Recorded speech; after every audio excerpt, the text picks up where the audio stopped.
with 6 games under their belt. 4-2 is their record. Both coaches and 3 umpires at home plate as we speak prior to the kickoff of this one. And your game day lineups are brought to you by Honest Fred's Flooring, where you can take the short drive to big savings at honestfreds.com. Put your money where your feet are. Honest Fred's Flooring with stores in Parkersburg, Spencer, and right around the corner from Pioneer Park on Pike Street in Marietta. Honest Fred says play ball. Pioneers will be the visiting team, so they will come to the plate first here in this game. Turner Hill, the right fielder, Damon Yenzi, the third baseman, Drew Holderback, the first baseman. 1, 2, 3 in the order. Logan Wittmeyer out of the crouch and into the DH role, batting fourth. Zach Boyd, the left fielder, in the 5 spot. Trent Castle in center field, batting in the 6th spot. Ben Kaplan is the catcher, and he'll be batting 7th. Alex Richter at second base, batting 8th. Matthew Busby, the shortstop, batting in the 9 spot. Pioneers batting order: Turner Hill, Damian Yenzi, Drew Holderback, Logan Wittmeyer, DH, Zach Boyd, Trent Castle, Ben Kaplan, Alex Richter, Matthew Busby. So a couple names in there that we haven't seen on a regular basis, and some that we have. We're only into game number 3, right? Defensively, Zach Perkins in left field, John Raymond in center field, Mason Satterfield in right, Luke Erdman, the third baseman, Ethan Zaluta, the shortstop, Chapin Basie at second base, Brian Wickman at first, Campbell Carneco is the catcher, and Thomas Holler is the pitcher. A record of 1-0, an ERA of 5.19, and that's your game day starting lineups, brought to you by Honest Fred's Flooring. As this Washington and Lee General team takes the field, they are in the home white uniforms trimmed in royal blue, white hats, all around white hats, and a really cool look on this this field as they take the home field. Pioneers will stay in that same dugout. They will keep the Pioneer gray uniforms on, but they will be the visiting team in this one. Pioneers the home team, so 8.5. We went in that first 7-0 game victory, and it was a fun game to call earlier today. I mentioned Turner Hill, 3 for 4, 2 runs scored, 4 runs batted in, a stolen base. And then you had Damian Yenzi with a big 2-run double, a ground rule double in what was a big 4th inning, and the Pioneers did not look back from that. Really good defense, a couple more double plays, starting on the bump, a 1-2-3 double play that ended a game that had the bases loaded for Keystone with nobody out, and the Pioneers got out of that jam. So interesting stuff, and then we'll see some different arms in this one for the Marietta College Pioneers as well. We thank American Legion Post 64 for being a part of our broadcast and starting our day on the right foot with the playing of the national anthem earlier this morning. Marietta's American Legion Post 64. We thank them, and for the efforts of all our veterans who have and continue to afford our freedoms here in America, and specifically to enjoy the opportunity to watch this great America's pastime of baseball. Opening weekend for the Marietta College Pioneers, and a beautiful facility, Atrium Health Ballpark, Washington and Lee, and the connection with the Marietta College alum. And we'll see in the DH spot Mitchell Salvino, and that is the son of Mike Salvino, who kind of got this, not kind of, but definitely got this all together here at this beautiful ballpark and set up this round-robin tournament. And a former player from Marietta College, had some really good, didn't want to get on the radio, but had some really good things about the then broadcaster he talked about, Big John Wharf, who he was good friends with back in the day, who really was a part of this ball club. First pitch of this game brought to you by Pioneer Family Auto Group. Each and every game, the Pioneer Family Auto Group brings you the first pitch. It sails in. It misses high, and it's ball 1 to Turner Hill, who had squared a bunt. Pioneer Family, 7 lots, Mid-Ohio Valley, you name it, they have it. And proud to be a first pitch sponsor and a regular sponsor of Marietta College games on the radio. 1 ball, 1 strike to Turner Hill, coming off a really good couple of games. As we are into game 3 on the season, Pioneers looking to jump above 500. They're 1-1. There's a ball swung on, and it will be foul first base side, though Turner will run it out. Nice spread for these guys down in this minor league ballpark facility underneath. They had a nice setup to feed the teams between games, and then got out and got their stretches in, and it was really nice setup for this team in between games. A little longer, I think, to do that than what we would have with a traditional doubleheader like we'll see this year in the Ohio Athletic Conference when you've got Heidelberg in, or if you're in Tiffin or B-Dub or whatever the case might be. Your time is probably 25 to 30 minutes as opposed to the 90 minutes or so that they had today between games. So a little extra time to get a bite to eat and then stretch it back out, which is the important thing. Here's a ball hit right side, but the second baseman is there to scoop it, flip it, 4-3. The put out of Turner Hill. Worked his way into a good count, but hits it to the second baseman. For the first out of this ball game, that'll bring Damian Yenzi to the plate. Mentioned that ground rule double from Jens that brought a couple runs in. Those 4 runs coming so quickly in the 4th inning. And then the Pioneers would add another 3 in the 6th when they batted 7 batters to the plate. So Yenzi steps in. And a pitch delivered, swung on. It is a no-doubt rip shot, base hit into the corner, will be extras. Number 10 is headed to second. The throw is on the way. That is a stand-up double for number 10. And he is going to flash the play card belt over to the dugout. And that's a good way to get things rolling for Jens. A double down into that no man's corner, no man land. Drew Holderback will be the 1-out, 1-runner batter coming to the plate. Tremendous history when you look at this Washington and Lee College. Mark Bradley's working with me, even though he's not with me right now, sending me the backstory on the history of Washington and Lee. So we'll touch on that a little bit. Interesting scenarios, too, to them and Marietta as it relates to George Washington and the deeds of land and so forth and so on, but we will touch on that. Holderback right now looks at a first pitch strike. And a pitch on the way. Ooh, boy, hard hit ball. That one into left field. These are rip shots, by the way. Jens will hold tight and into second, easily so, is Holderback because of a bad cut. So I don't know if maybe the short stop cut thought that ball was going to come home to cut off Jens, or if it was going to go to second to keep Holderback from getting a double, but it came somewhere in between. And it's because the cut wasn't there that the throw just kind of rolled in between third and home plate and allowed Holderback to move over. We'll mark it as a double for Holderback. And that puts runners at second and third and brings up DH Logan Wittmeyer. And if you're Witt and you're on deck and you just watched Yenzi and Holderback hit the ball as hard as they did, you've got to be feeling pretty good. Number 29 will look at a first pitch ball. And then Zach Boyd on deck. And a ball, that high fastball called strike. And you see Witt nod his head after that one hits the mitt. No, you don't have to tell me that's a strike. I can see it. I can see it. Number 3 on his back, this Thomas Haller is the pitcher. He is 1-0 on the season. A pitch delivered, another strike back-to-back. Zach Perkins left, John Raymond center, Mason Satterfield right, Luke Erdman at third base, Ethan Zaluda,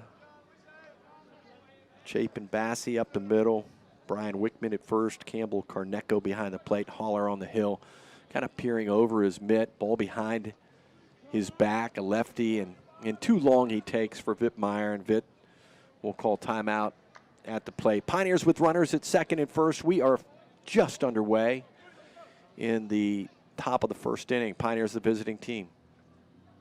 Couple on and 1 out. And a pitch delivered, ball hit up the middle, over the mound. Grabbed by the second baseman, but he drops it. Run scores. The throw over to first is in time to get Wittmeyer. So 4-3 putouts, a couple 4-3 putouts, and then sandwiched between those 2 base hits from Yenzi and Holderback. Yenzi will score. And Witt will get the RBI. Zach Boyd will come to the plate. and to the left-hand side. So this becomes the lefty pitcher to lefty batter. And it is going to catch, you heard that click, and a little handshake by Boyd, but that's that elbow guard. But it was a fastball, and it hit so hard, I think that shocked right down into the fingertips. But hit batsman, I think conservatively 6th one today. Pioneers hit by 6 pitches today. Yikes. They don't shy away when it comes at them, I will tell you that. And you won't see too many teams that just hang right in there and take it. But this one sure does. You had Holder back, moved to third on that 4-3 put out of it. So runners on the corners now. And our first look at Trent Castle, one of our most exciting players to watch on this team. Runner going, throw down. It is a gun and nobody's there. And a run will score. And moving down to third base is Z-Boy. So what? This is crazy. And early season baseball, I know it. But this was a throw with Zach Boyd stealing that Campbell Carneco comes out of the crouch and he throws a bullet to the bag, to the second base bag. The shortstop and the second baseman standing there looking at each other. And it basically bounces off the bag into center field. And Boyd will move over to third base. Trent Castle, the batter, a ball and a strike, a runner 90 feet away in the form of Zach Boyd. And a pitch delivered, swung on, and this is hit well into left field. Left fielder falls. Right, the ball will hit right in front of him. And Zach Perkins slips heading toward that one. And that will allow safely on Trent Castle. His first at bat of the season will go in the book as an RBI single. Zach Boyd will score what represents the third run of the ball game, and there is time out on the field. The coach will take his little walk out to the mound and will give us an opportunity to take a look at this field, brought to you by Apex True Value at the corner of 7th and Green Streets in Marietta, again near Sue and Don Chalet Field at Pioneer Park. And this is this great local hardware store. If you have an opportunity to pop in, Apex has anything you need and anything to make your yard look like a field of dreams. Grass infield, cutout, base paths, yellow poles down the lines, surrounded by a North Carolina Institute campus of buildings where they do some biomedical research around here. Beautiful minor league ballpark, 315 down the lines. An historic ballpark that the Earnhardts, who are from this area, have had a part into. 388 sign at center field depicts the NASCAR 3 that Dale Sr. ran in the 88 that Junior ran. And so they're still a big part of this program, though haven't been a part of it for about 20 years. There's a pitch to get things started. And this is Ben Kaplan. We'll see his first at bat. So Kaplan, after the meeting at the mound, will look at a first pitch ball. And he'll hold that ruby red axe bat out there before he pulls it back. Takes a look at the next one. That will even the count. 1 ball and 1 strike.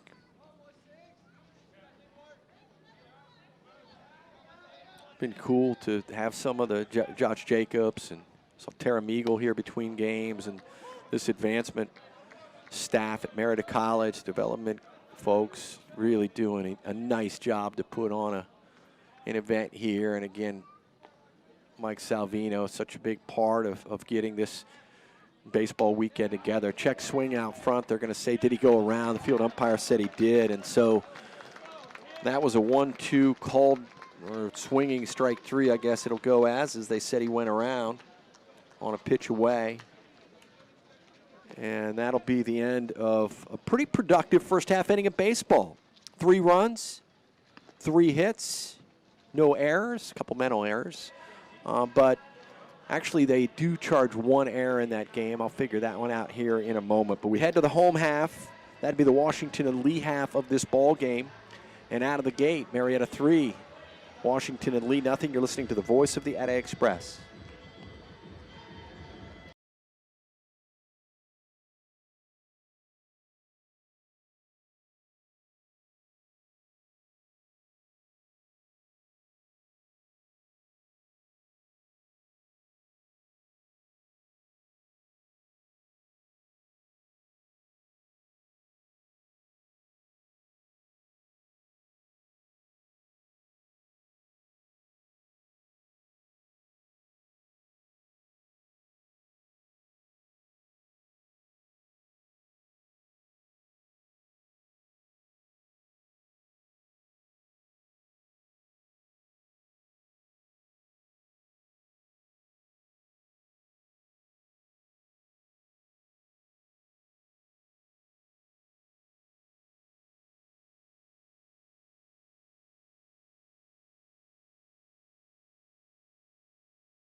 Well, we often mention it's our favorite time of the year in the radio business. We get the collision of high school tournament basketball, great OAC tournament championship game on the slate tonight. Opposite this game, congratulations to the Fort Fry Lady Cadets, and they got Berlin Highland in a district championship, so the Fort Fry girls roll on. They look really good under Coach Dan Litke, who picked up win number 700 earlier this week. 37-24, a final score and a district champion crown for a really good Fort Fry girl team who will continue on the tournament trail. Good luck to John Vanderwall and the Pioneers tonight at the DBRC. Right now, baseball on tap, 1 ball, 1 strike, and a called strike 2. And we'll take it around the horn here defensively for you and take a look at these Marietta College Pioneers. A ball up the middle, diving stop. Richter, second, throw over, got him. How about that? So you've got a new second baseman out there in Alex Richter. And we saw A.J. Lovin for the first couple of games, but Richter makes a diving play back toward second base, ball over the mound. Ben Carson's going to walk all the way back, who's the pitcher in this game, and say thank you very much, because he dove to knock it down. He got up, one-hopped it over to save himself a beat and got the throw in there. 4-3 put out, really good play on the front end, and a good scoop by Holderback, but we expect that out of the veteran and the All-American. Zach Perkins is the one-out batter, lefty pitcher, lefty batter, and a rocket to center field, way back, and look at the wheels from Trent Castle. Castle's first time defensively out there in center. We've seen Ben Carson, who's on the bump out there, and Castle really makes a tough play look easy. I thought he was playing relatively shadow, but obviously he knows his spot better than most. And the 2-out batter quickly will be Brian Wickman here in the bottom of the first. And a pitch away. Haven't really even had a chance to set this defensive lineup. And we'll do that game day lineup defensively. Brought to you by Honest Fred's Flooring. And the lefty on the hill delivers. And a rip shot up the middle. That's the base hit. First base hit of the day for Washington and Lee comes off the bat of Brian Wickman. Defensively, Zach Boyd in left, Trent Castle in center field, Turner Hill in right, Damian Yenzi at third base, Matthew Busby at shortstop, Alex Richter at second base, Drew Holderback at first, Ben Kaplan, number 16 in the gray behind the plate, Ben Carson, who we've seen in center field as a position player on the bump, and a lefty on the hill, a senior from Marietta College and a senior transfer student. Pitch up high, ball 1, new batter at the plate is Mitchell Salvino, number 21 on his back, leads the team with home runs. And a swing and a miss on a high fastball. That was the 1-0 pitch, son of Michael Salvino. And a little discussion between games about all the great Marietta garb that rolled through this family and how it continues to come up. There's a swing and a miss down low. I think they said a shoulder injury at sideline Salvino right now, and he is in a DH role today, but leads the team with a couple home runs, 6 runs batted in, batting .364, and will come up empty here with a swing and a miss, strike 3, and that'll do it in the inning. No runs, 1 hit, no errors, 1 runner left aboard. It's Marietta 3, Washington and Lee nothing. You're listening to the voice of the Etta Express.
Welcome back to Kannapolis, North Carolina. Johnny Wharf on radio station WMOA and across your stream. Glad you are tuned in wherever you may be.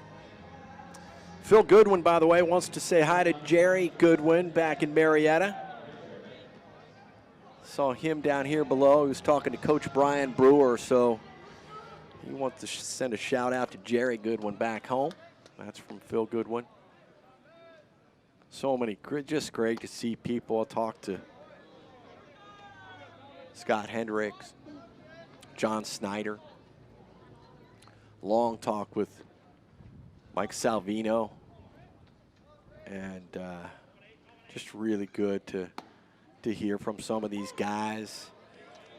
Some of them, the days of old or the days of old. And some of the days of old aren't that long ago, right? When you think about some of these young guys that make it here as well.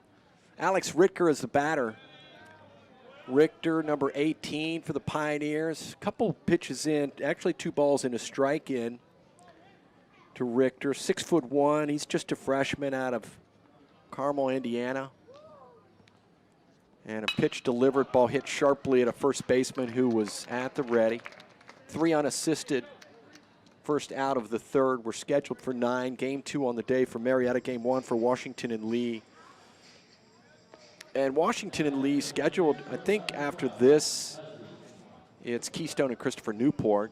And then they were scheduled for the final game of this round robin tomorrow, but it looks like weather's moving in, and I think they've already decided to push that one off or just take it off the schedule.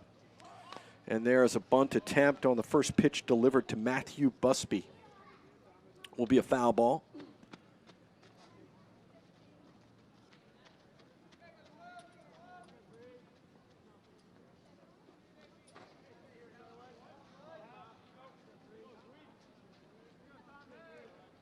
Lefty on the hill is Thomas Haller. Pioneers got him for 3 in the first. Here's a ball hit left side, but at the shortstop, so Busby hits it to his own position spot out there and will be taken out of the picture here. 6-3 for out number 2, and we go back to the top of the order on Turner Hill.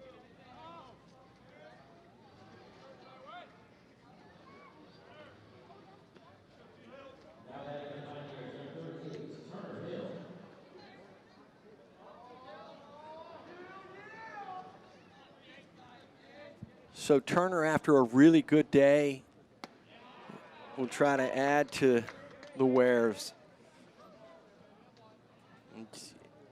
You know, even he comes into this season knowing those expectations are there for him.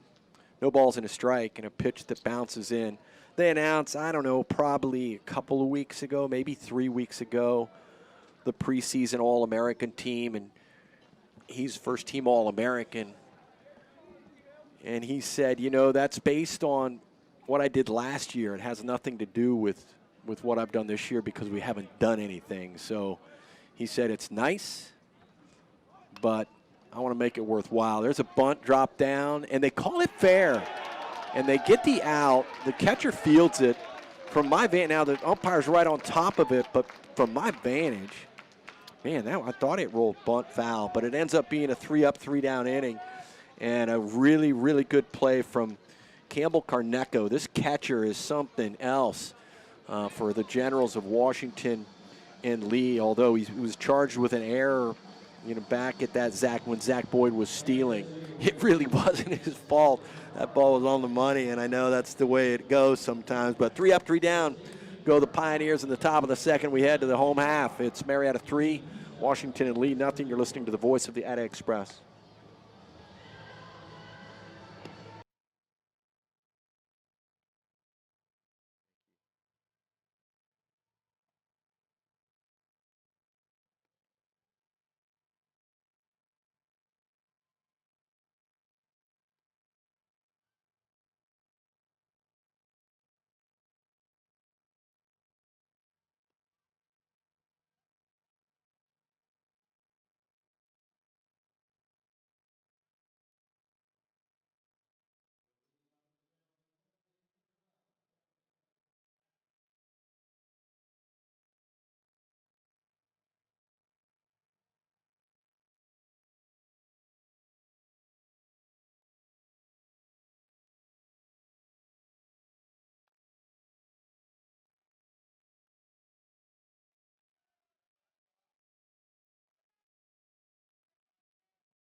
Into second inning baseball, and a one-pitch put out of leadoff hitter Chapin Basie.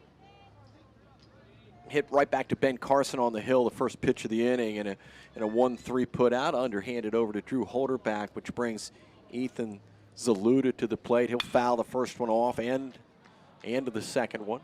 So quickly down in the count, Zaluda 0-2.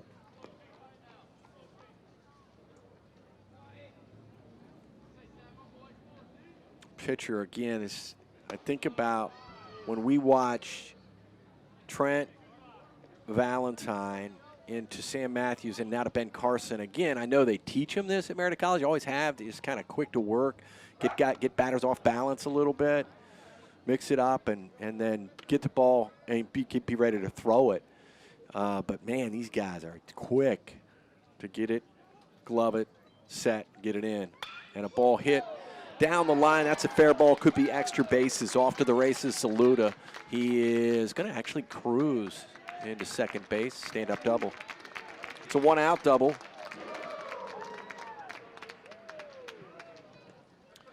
And gives the General fans a little something to get excited about.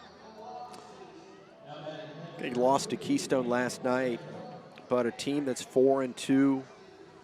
Chased some games early in Danville, Virginia. Avert.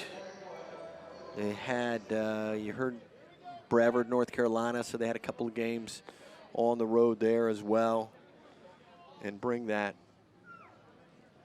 4 wins into this weekend. There's a ball swung on. This is a big, hard hit ball to center field. And again, to see Castle turn right away to know that ball off the bat and get to a spot and turn and make the catch. It is a really hard hit ball, but right to Castle in center field. That'll bring number 23 to the plate, Mason Satterfield. This is the first time that we're seeing these guys to the plate. Ben Carson for the first time on the bump, seeing these guys, and Carson, a lefty, kind of holds that ball down in front of him. He's pitching from the stretch with a runner at second base. And a pitch delivered down low, a ball gets away from Kaplan a little bit, but not enough to allow the runner to advance. Wave that ball out in front of him a little bit. We'll check that runner back at second. Richter threatening a little bit to cover, but not a lot. And a pitch delivered away.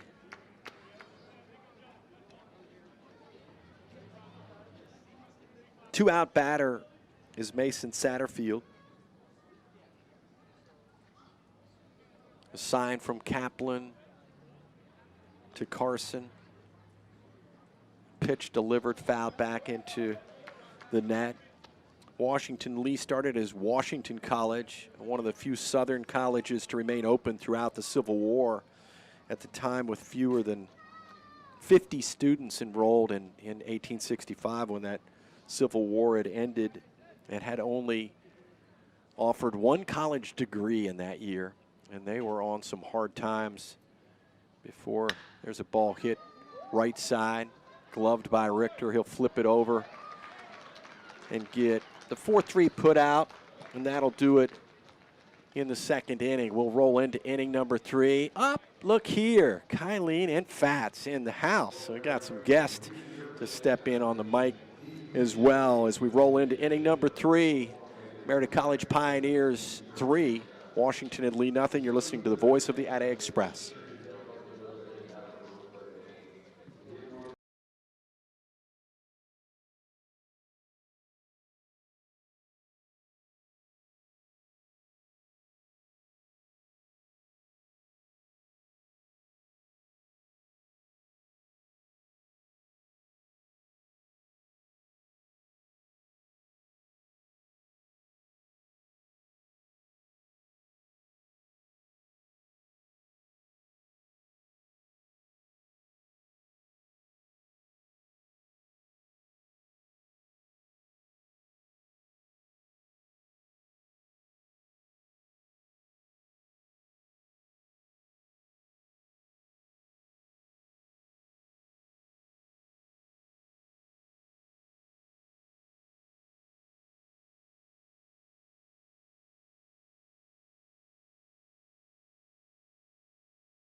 Welcome back to Kannapolis, North Carolina. Johnny Wharf along with Daryl Fatzinger jumping into the booth. How's it going, Fats?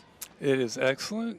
Things are going great for me. How are you? Looking good. You're working out, huh? I'm trying to stay as slim as possible. Here's a ball swung on right out of the gate for Yenzi. That is a well-hit baseball. Back to the track, Zach Perkins will bring it in for the long, loud out to start the third inning. I haven't seen a ball hit that far since you were swinging the bat. Well, luckily I played. They didn't have that little cutout? Yes, because that would have been over if that was not there. That was a nice ball. That's a good point. Enter Drew Holderback, one-out batter for the Marietta College Pioneers. A first pitch strike delivered to him. What's Fats up to these days? Just living in Huntersville, just outside of Charlotte, and coaching my son in soccer. Having a great time. It's fantastic. Do you know how to play soccer? No, they didn't play soccer when I was growing up. It was all baseball, 24/7. Strike two at the plate, no balls and 2 strikes. How did I know that answer was going to be hanging there? So, lefty on the hill, righty at the plate, and Haller delivers a pitch that bounces in, and that'll be the first ball at the plate. to hold her back, 1 ball and 2 strikes. Give me the quick college transition to the working world. The long version is mine, because I extended my learning career to 7 years at Marietta College. I just couldn't get enough of Coach Shalley and the rest of the Marietta College experience. Ball away, ball 2 balls and 2 strikes. So I tried to stay as long as I could. I didn't really want to go into that real world experience. There's a pitch up high. Now a payoff pitch to home. 3 balls and 2 strikes. What do you remember, Mo? I remember you doing, following Shalley off over there. You could do him better than anybody. I know people have tried to mimic Don Shalley, but you had it down back in the day. I know that. I enjoyed being around him to a point where I think I was able to mimic him to almost to a T. Like, I could get his mannerisms walking to the plate. I could get him standing there, and all his little yeah, guys. Yeah. I mean, I had it all. It was fun. And his gruff as a guy that Coach Don Shalley was, for those maybe from an outside perspective looking in, he embraced that. I know he knew you were there behind him. He knew what you were up to, and he loved what it did to the team, right? Right. He didn't think that I was making fun of him. It was not at his expense. It was more of getting more team camaraderie and getting people to fall in love with the baseball team in general. Yeah, emotive in nature. Logan Wittmeyer is the batter at the plate. A couple pitches in, maybe just the one. They had a throw over, 1 ball, no strikes. It's like Hawaii in here, isn't it? Is it hot enough for you, bro? I'm loving it in here. It was cold outside. We were having a little dip in our temperature. Yesterday was lovely. It was 70 degrees. Today it's not so nice. Yeah, maybe the guys in the dugout would appreciate what it feels like up here. So Wittmeyer at the plate. Base runner is Holder back. It's a 1-out, top of the 3rd inning for the Marietta College Pioneers. Sun trying to peek out really for the first time today. This lefty pitching from the stretch, Haller. He will throw over, and they've got the runner in the little hot box out there. We'll see how good Holderback can make this happen. They're going to get a diving tag. So the first baseman won the race to the second base bag. And the shortstop bailed, I think, or the second baseman did, and said, "It's all yours, brother." And Wickman made the most of it. So they get the 1-3 caught stealing or pick off, or however it ends up going in the book. It's an out, and it's out number 2. Well, for a second there, I thought he had it. He definitely got him with the move, and then the rundown by the first baseman. I didn't think he was going to catch him at first. Yeah, Wittmeyer hits one into right center field. Center fielder called it first. Right fielder calls him off, and it'll end up being that roundabout 3 up, 3 down inning, and we'll keep it here at the ball field and talk a little bit to Daryl Fatzinger. What were your years? What were your playing years at Marietta College? 90 was my freshman year through 94. I actually played with Coach Brewer through that stretch. And then tell me about, did somebody call you, or I mean, do you look at this guy? I know you still keep in touch and stuff, but how'd you know about this, and were you invited, or? I got a postcard in the mail regarding this, and I was super excited to hear that they were coming in my backyard. I mean, this is literally half hour, 45 minutes away, and I wasn't going to miss this for anything. I wanted to come out here, support the old Marietta College Pioneers and Coach Brewer, and get to see some good baseball. This is a beautiful park, too. Daryl Fatzinger, our guest here in the booth between innings, and Fats, what about, Mark Bradley, who's my broadcast partner, will often talk about at OU they did the barnstorming. So they'd go to Duke, and then they'd go to Davidson, and then they'd go, and everything was in a bag, and you went to a different place every day. But you were the Panama City time? Was that for you guys? Yes. The time that I was there, we went to Panama City every year. Beachcomber by the Sea, Club La Vila. spinnakers. Wait, all the I good thought stuff. it was for baseball. Oh, yeah. I guess we played a little baseball too. Club La Vila, party with thousands, right? Yes. That was before MTV though. That's right. Thank goodness, I think. Here's a pitch from Carson as we get underway in the bottom of the third. And a batter at the plate for the Generals of Washington and Lee is the last guy he'll see before he sees familiar faces. So this is the 9 batter, and his first time up, it's John Raymond. And a couple pitches in, 1 called strike, 1 swinging strike. No balls and 2 strikes to the batter. What about facility-wise? There's a ball swung on, hit out into right center field. Turner Hill says, not today, baby. Nice catch. He moves over and makes the catch and can cover some ground. Did you guys get any, like, I don't even remember minor league ballparks being like this then, but did you get any of this kind of stuff at all? Not at Marietta College. When I got done playing, and I got to play for the Redcoats, we got to see some minor league stadiums that were really good in certain areas. When I played in Springfield, Illinois, was a really nice stadium. We got to play Erie.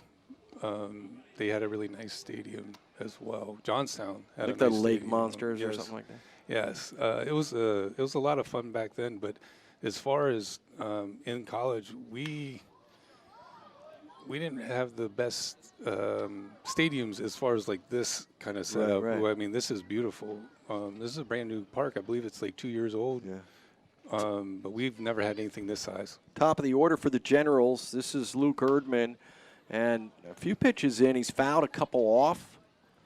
First pitch was a ball, 1 ball and 2 strikes to the batter, Luke Erdman. Daryl Fatzinger, I think of, when you were on your spring trip, it was like, where are we playing today? Beach Field number 9, right? Beach Field number 9, high school. Yeah, that's right. Number 3. And it was Bay all over High the- School, right? Yes. Yeah, I remember that.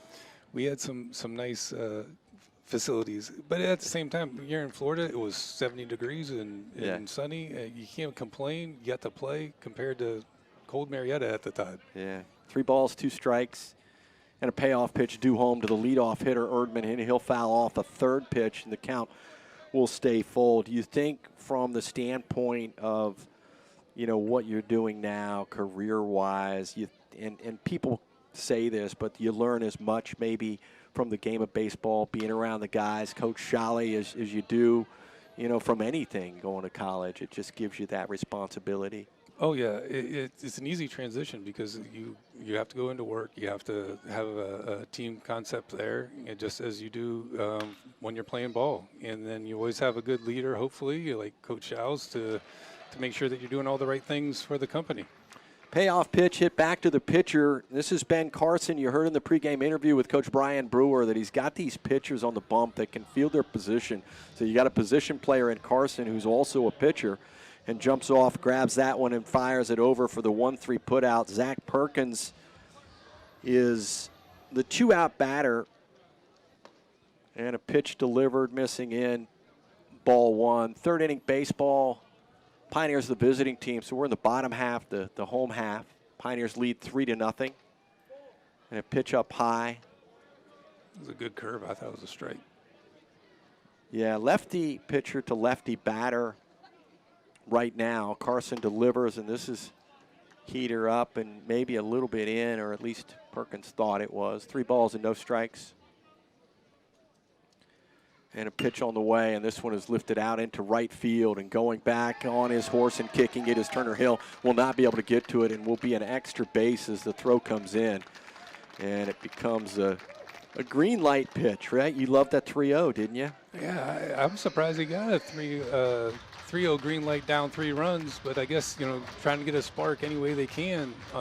He delivered, too. You'd have got benched if you'd have swung at that, right? Oh, yes, definitely. I would have got yelled at somehow. I was always the one with the target on my back. Not that you didn't deserve it. Brian Wickman is the 4th batter in the inning. He's still a 2-out batter, but he's got a runner in scoring position and a chance to get his team on the lead, and he will certainly not leave anything in the tank as he takes a big cut. He has one of the 3 hits in this game for the Generals.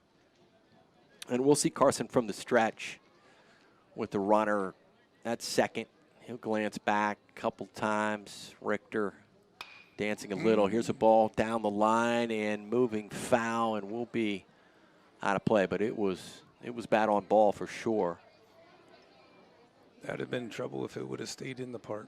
Yeah, that corner's tough down there. Brian Wickman, a .333 batter. He's their first baseman. They say those first basemen will.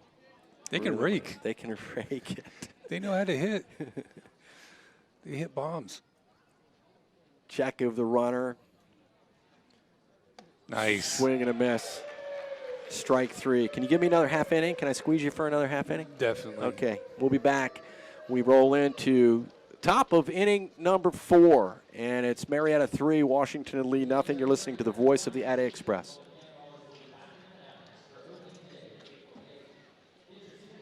Thank you.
Not positive on the team name, but I know that they were ranked 3rd in the nation. We were 1st, and we had a great game going.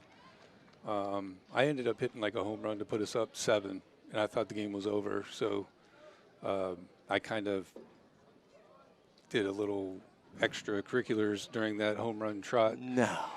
And here's a ball hit first base side, 3 unassisted. Quick put out of leadoff hitter Zach Boyd.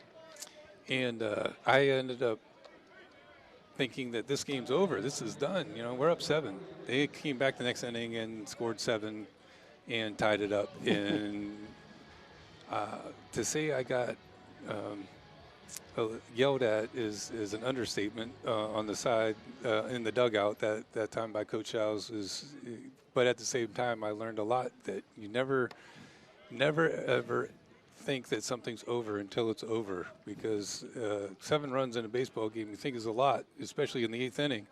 But they came back strong, and we ended up winning in extra. But it was a tough one. That's good. Trent Castle, the batter, couple pitches in, 2 balls and a strike. Do you remember the DeSalvo days? I remember we went to Maryland and he had forgotten his jersey, okay, and he was pitching. And guess what he had to wear? Number 50. Oh, nice. Charles just kept the coat buttoned up. That's surprising that he would even take off the 50 and he hung to wear it. It hung on DeSalvo out there, who probably spun, the usual 17 or 19 strikeouts. Here's the 2-1, and a ball hit sharply, and a diving try. Second baseman will knock it down and away from him. And so that'll go as a base hit. Would have been a good effort, or was a good effort by base. He just didn't come up with it. So it goes as a base hit, and second in as many at-bats on the season for Trent Castle. Batting 1,000, number 43 in the gray. And so he will be a base runner here in the fourth inning. That would have been a really nice play. The ball was tailing away from that second baseman. The ball was hit sharply, but he made a really nice effort for it. Enter Ben Kaplan, catcher of record today. And a pitch is going to hit him. Yeah, sixth or seventh hit batsman today. It feels like such a thing now. Was that a thing for you? Did you try to get hit by a pitch? You know, Not me. I didn't like getting hit by a pitch. that hurts. Marietta has become so good at just hanging in there, you know. And you think about guys falling, diving, whatever. They just stay in there. And it's part of the game now all of a sudden. Actually, Coach Alley used to teach us to swell up, is what he would say. Get as big as you can when the ball comes at you, so you can get hit by the ball. I, on the other hand, was more of that ball hurts, and I don't want to get hit, so I would get out of the way because it's much more fun to hit it than to get hit by it. There you go. There you go. Timeout on the field. Daryl Fatzinger, our guest here in the booth, kind to offer us a little bit of his time today here in an area that how long have you been in this area? I just moved back. I am back this way about 6 years ago. I was in Delray Beach, Florida for 13, and then we moved here about 6 years ago. And I hope and pray that you guys continue to keep coming back here to Kannapolis year after year, because this would be a lot of fun to come and watch this, especially at this stadium, and getting to watch the guys and getting to see some familiar faces and getting to talk to Coach Brewer in between games. It was a lot of fun. So what were your haunts in Delray? Did you go to the Blue Anchor? Or I'm sure you figured out a place or two to stop, right? That's my place. So there's not too many places you can bring up there that I don't know. I've been to the Blue Anchor. I was down there for 11 years, wow. 12 years. So yeah, I know a few little places. Pineapple Grove. Sure. Blue Anchor, yeah, for sure. Tell me a little bit about. So just the one boy, or? No, I have a older daughter that's in junior in high school. A daughter that's ninth grade, and my son is in 7th grade. John Boehner is a new pitcher, so we're letting him warm up, and I'm getting to squeeze Daryl Fatzinger for a little extra time here in the booth. Just coach soccer, or have you got involved in anything else? I coached some baseball a few years back for my son when he was playing. I've helped my daughter's travel volleyball team. Had a great time doing that. And then when I was down in Delray, they all played T-ball, but we never used the tee because I think that's cheating. So we would have to pitch to them even when they were small, because you got to learn how to hit at some point. You know, take away that tee. Same thing with the passies. You got to get rid of those kind of things at some point. So get into the real world and throw the ball and hit the ball, so they can go up the ranks back. Hopefully someday playing for the Pios. Yeah, that hurts for a guy that peaked in 7-year-old T-ball. That's all I could do. Richter is the batter for Marietta College. So this new pitcher's warmed up. His name's Benner, and he is a righty, and he's got runners behind him that he inherited on first and second. He's going to come out of the gate and pitch from the stretch, and he delivers a pitch inside ball 1. So back to action with Alex Richter, grounded out to first, his lone at bat. Richter, a freshman, 6'1", 185. So his first weekend as a Pioneer. Played some yesterday as well in that Christopher Newport loss. I didn't see him in game 1 today, which the Pioneers won 7-0. Were you here for the early game? I got to see I got here mid game. I think it was about 6th inning or so. So I saw the final was like 7-0, I believe. Couple balls into Richter at the plate. Runners lead at first and second.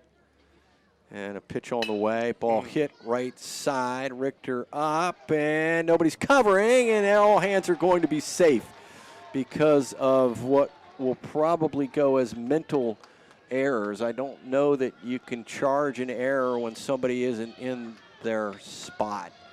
That was definitely on the pitcher, because he was thinking that the first baseman was going to go to second, and then he delayed his coverage duties on that. And then when he finally got there, it was too late, got handcuffed and dropped it. So if anything, it would have been an error probably on the pitcher for one, dropping, but two, not fielding the position accordingly.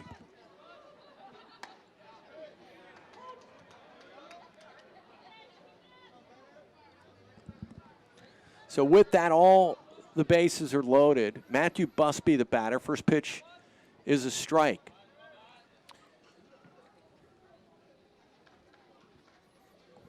And what goes officially is a fielder's choice. Here's a ball hit left side, shortstop up. Can they turn two now? 6-4? No. Ball's going to bounce out of the mid. A run will score.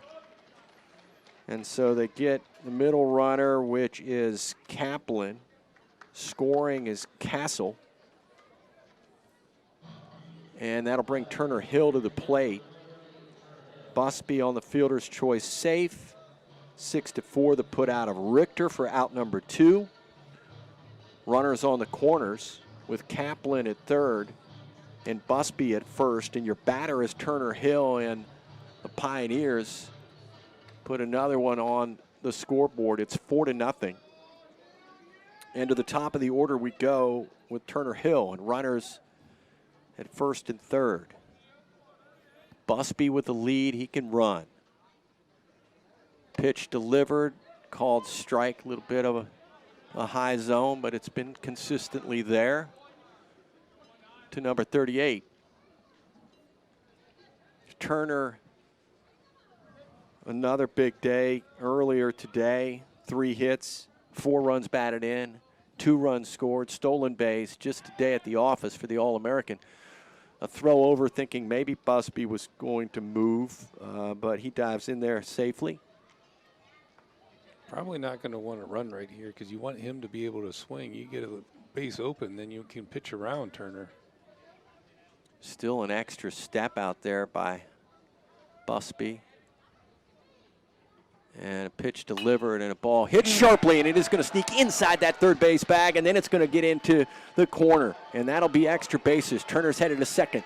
Coming around from first base, Busby on a tear into home plate. 2 runs score, 2 more RBIs. How about 6 on the day for Turner Hill? Becomes a 2 RBI double. That's why he's preseason All-American.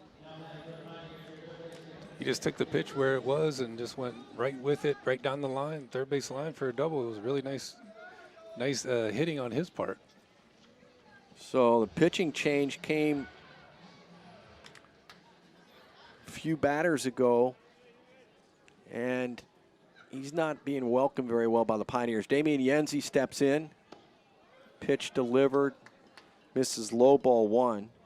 I guess that depends on your what you really want to have happen. He's been greeted nicely, if you ask me. Or are you saying he's giving up the other guy's runs? Those don't belong to him? Yeah, it doesn't matter. He doesn't care. Yeah. There's a ball nice swung ball. on. This is hit well down the line and foul. So Jens will come back. Jens likes to pull it down there.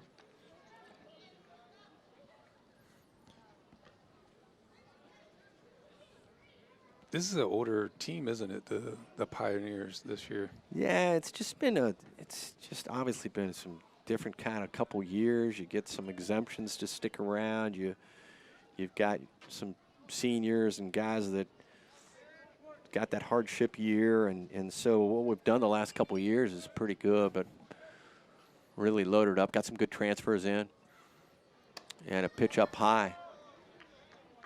And I think Marietta College did that as well as anybody during, the 2020 year in terms of finding that guy that was out there that maybe they weren't going to school, that they could bring over to, that maybe was from Marietta, like a Turner Hill that was at Malone,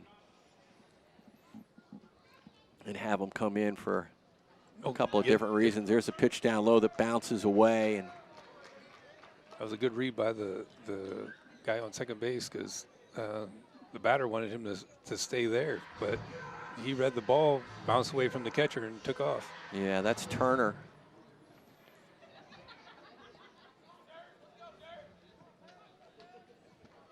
The senior, yeah. So smart base running on his part. Back to the stretch, and pitcher on the hill. And a ball swung on, and That's this a gapper. is ripped out to right center field. Yenzi with another one. Ball gets away. He recognizes it right away. Keep your eye on the ball. And your hands on the wheel. Around the horn goes Jens, and he turns that into a big play with another run batted in and a hit and an error credited for the right fielder. So you got an E7 to allow or an E9 to allow the extra base, the single, the RBI, and what represents the 7th run of the ball game. And an RBI for Jens, and then Drew Holderback represents the 8th batter to the plate in an inning that has seen 4 runs cross, and this being the top of the 4th inning. Johnny Wharf along with Daryl Fatzinger here in Kannapolis, North Carolina. Opening weekend of Pioneer baseball. Pitch delivered home, missing low. Pioneers will have next week to get their studies in, and then off to Port Charlotte, Florida, which has become kind of the new home. I think we were in Texas for 5 or 6 years, into Abilene for that spring swing, and then back to Port Charlotte, where really it's about competition. It's about weather. I think a lot of times teams will travel. We see teams that might be in Tampa or other areas that will travel to play Marietta on a day, a Wheaton or whoever that might be. And so they loved that Texas swing. There's a pitch missing inside to Holderback, but a couple of weather days in Fort Worth or Abilene, and that's enough for Brewer to say, okay, I don't want to do this anymore. Let's go to Florida. And so maybe 5 years they did that Texas swing, and then back to Port Charlotte and the Snowbird Classic. 3 balls and a strike. And that's where they're off to start next Sunday. You can come down there with me if you want. Yeah, definitely. That'll be a fun time. I miss Florida a little bit. There's ball 4. Gosh, I would love to go watch the baseball games for sure. Be a lot of fun. Not so much summers, right? No, it's there's 2 seasons. It's hot and hotter down there. There's nothing else. Logan Wittmeyer is the batter. Again, a 2-out batter with runners at first and second. Wittmeyer becomes the order in total, and he will swing at one and hit it down the line, left field, and foul out of the yard. That was going to be a 3-run shot, and put a fork in it, they would probably be done at that point, because that would have hurt going up 10. The inning started with Zach Boyd, who grounded out to the first baseman unassisted, and he's on deck. So that gives you a little idea what's happening between then and now. There's a pitch down low. That'll even the count at a ball and a strike. Wittmeyer's been in the crouch for the last couple games and now is in the DH role. Don't want to catch 2 games in a row same day, right? I came in as a catcher. Did you really? And that was short-lived. Coach Showes said I took too long to stand up to throw to second base. So then he threw me at first base, and that was the end of that. You didn't want to hear the creaking when you stood up, right? Exactly. 2 balls and a strike to Wittmeyer. He was a former catcher, so I guess he knew the position well. Boy, there's one, and just leaning into it is Wittmeyer. It'll be the first home run of the year, and it is some kind of wonderful to watch for sure as that one leaves the yard in left field. You would have thought that he would have realized from the pitch before that the one that he fouled off, it was the same type of fastball. This time he got it a little bit over the plate instead of inside, and he just turned on that and hit it out of the park instead of out foul like he did on the one that was on the inner half of the plate. Again, you're just an out away from getting out of the inning, and then it just gets broken open. And how about favorite home run? You mentioned the one, but any at home stand out? It actually was in a fall ball game. Really? My favorite one was the lights just came up. You know, like the coach was all proud of his lights being there, and I hit a home run that actually hit the lights almost by the lights, in left field. Yeah. And he yelled at me for that even, like I thought this was a home run, and he's like screaming at me for putting a dent in his light pole. Oh, those are the ones we remember. There's a ball fouled back. New batter is Boyd. He got this inning started. A big fourth inning of baseball. Way more than Fatzinger bargained for when he'd stay another half inning. I enjoy this. This is fun. Appreciate that. Zach Boyd, a lefty. Pitcher on the hill. Again, this is Benner, and he came in this inning somewhere and has been pretty roughed up. And gave up the 2 runs he inherited and then some as he bounces a little 56-footer in there. That'll bring it 2 balls, 2 strikes, 2 outs, nobody on because Vitt cleared him with the first home run of the year. And a ball swung on. This one popped up, infield, playable, third base side, catches made, and that will mercifully do it in the inning. 10 batters come to the plate, 7 runs cross. 3 hits, 4 hits, including the home run from Wittmeyer, an error in the game as well, and we roll into the halfway point of this ball game as we get into inning number 5, and the Pioneers will try to keep this train chugging. It is the Addy Express, and they are on top now, 10-zip. Thank you very much, brother, for taking a little time with me, Daryl Fatzinger. No problem. Here in the booth. Appreciate it. I enjoyed it. Cavalcade of guests. Colleen's going to jump in with us, too, as well. Colleen Scholl, or Cortez, as you might remember her, will take a few minutes in the booth with us as well. Wish you the best of luck, my friend. Thank you so much. All right, 10-zip. Pioneers on top. We'll be right back. All right.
Thank you. See you, young man. Hey, Dirksy.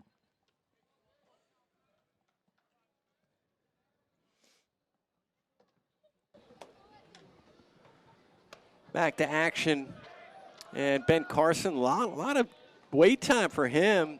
10 batters to the plate for the Pioneers. They chalk up another 7 runs to add to the 3 they had in the first. Lead 10-zip. Here's a ball hit left side, up with it, Yenzi, and he's feeling it. Across the field it goes.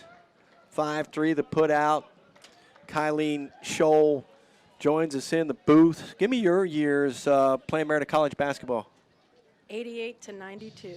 88 to 92. And then some of the girls you played with? Kathy Clark, Kim Brown, Kim Jones, Leslie Goldsberry, Cindy Dainty, Teresa Berg, Debbie Lazoric was our coach, then Tony Resch. Man, how much fun were those years? Gosh. Great times. There's a ball fouled off. Did you anticipate having that much success at college basketball when you came out of high school? No, honestly, it was the best time of my life. I mean, I love having my children, but I'm telling you, the camaraderie with your team is amazing. Still, to this day, I see all of my teammates, well, the majority of them. We go away on vacation. I have a few that live in town. Great times, and we continue the memories. Chapin Basie is the batter at the plate for Washington and Lee, and a pitch away is going to beat ball 4. So as quickly as Salvino went down 5-3, Basie gets the 5-pitch walk, and he fills first base. And so your husband played baseball. You played basketball. I assume you didn't know before college? Was Nope. Yep, we met in college, and 30 years later, 4 kids. That's great. Pop up, foul territory. Hold her back over, will make the catch. That was a lot tougher earlier today. There was a lot of wind here, but hold her back will make the catch. And so you'd heard me ask probably Fats about transition of college to real life, I think he put it. But tell me what yours was like. Well, I got married. Chris and I got married right out of college. He was a year ahead of me, so the transition was big. We moved to Charlotte and never left. We love this area. Kylene Cortez in college. Kylene Shull not that long after. And an opportunity for us to get together in a different kind of way, which I think is so cool when we think about what Marietta College does and how it is involved in the community. But you were the foster daughter of my sister and brother-in-law. Yes. Yeah, so you still keep in contact with them? I do. I mean, Facebook, honestly, people make fun of Facebook, Instagram. Here's a ball popped up, center field. It's Castle in center.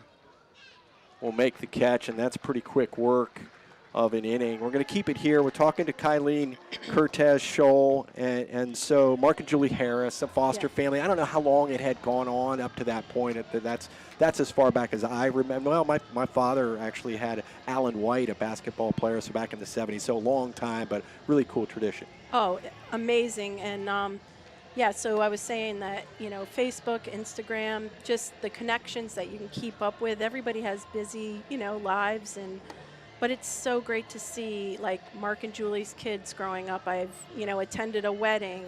I've seen their grandkids born.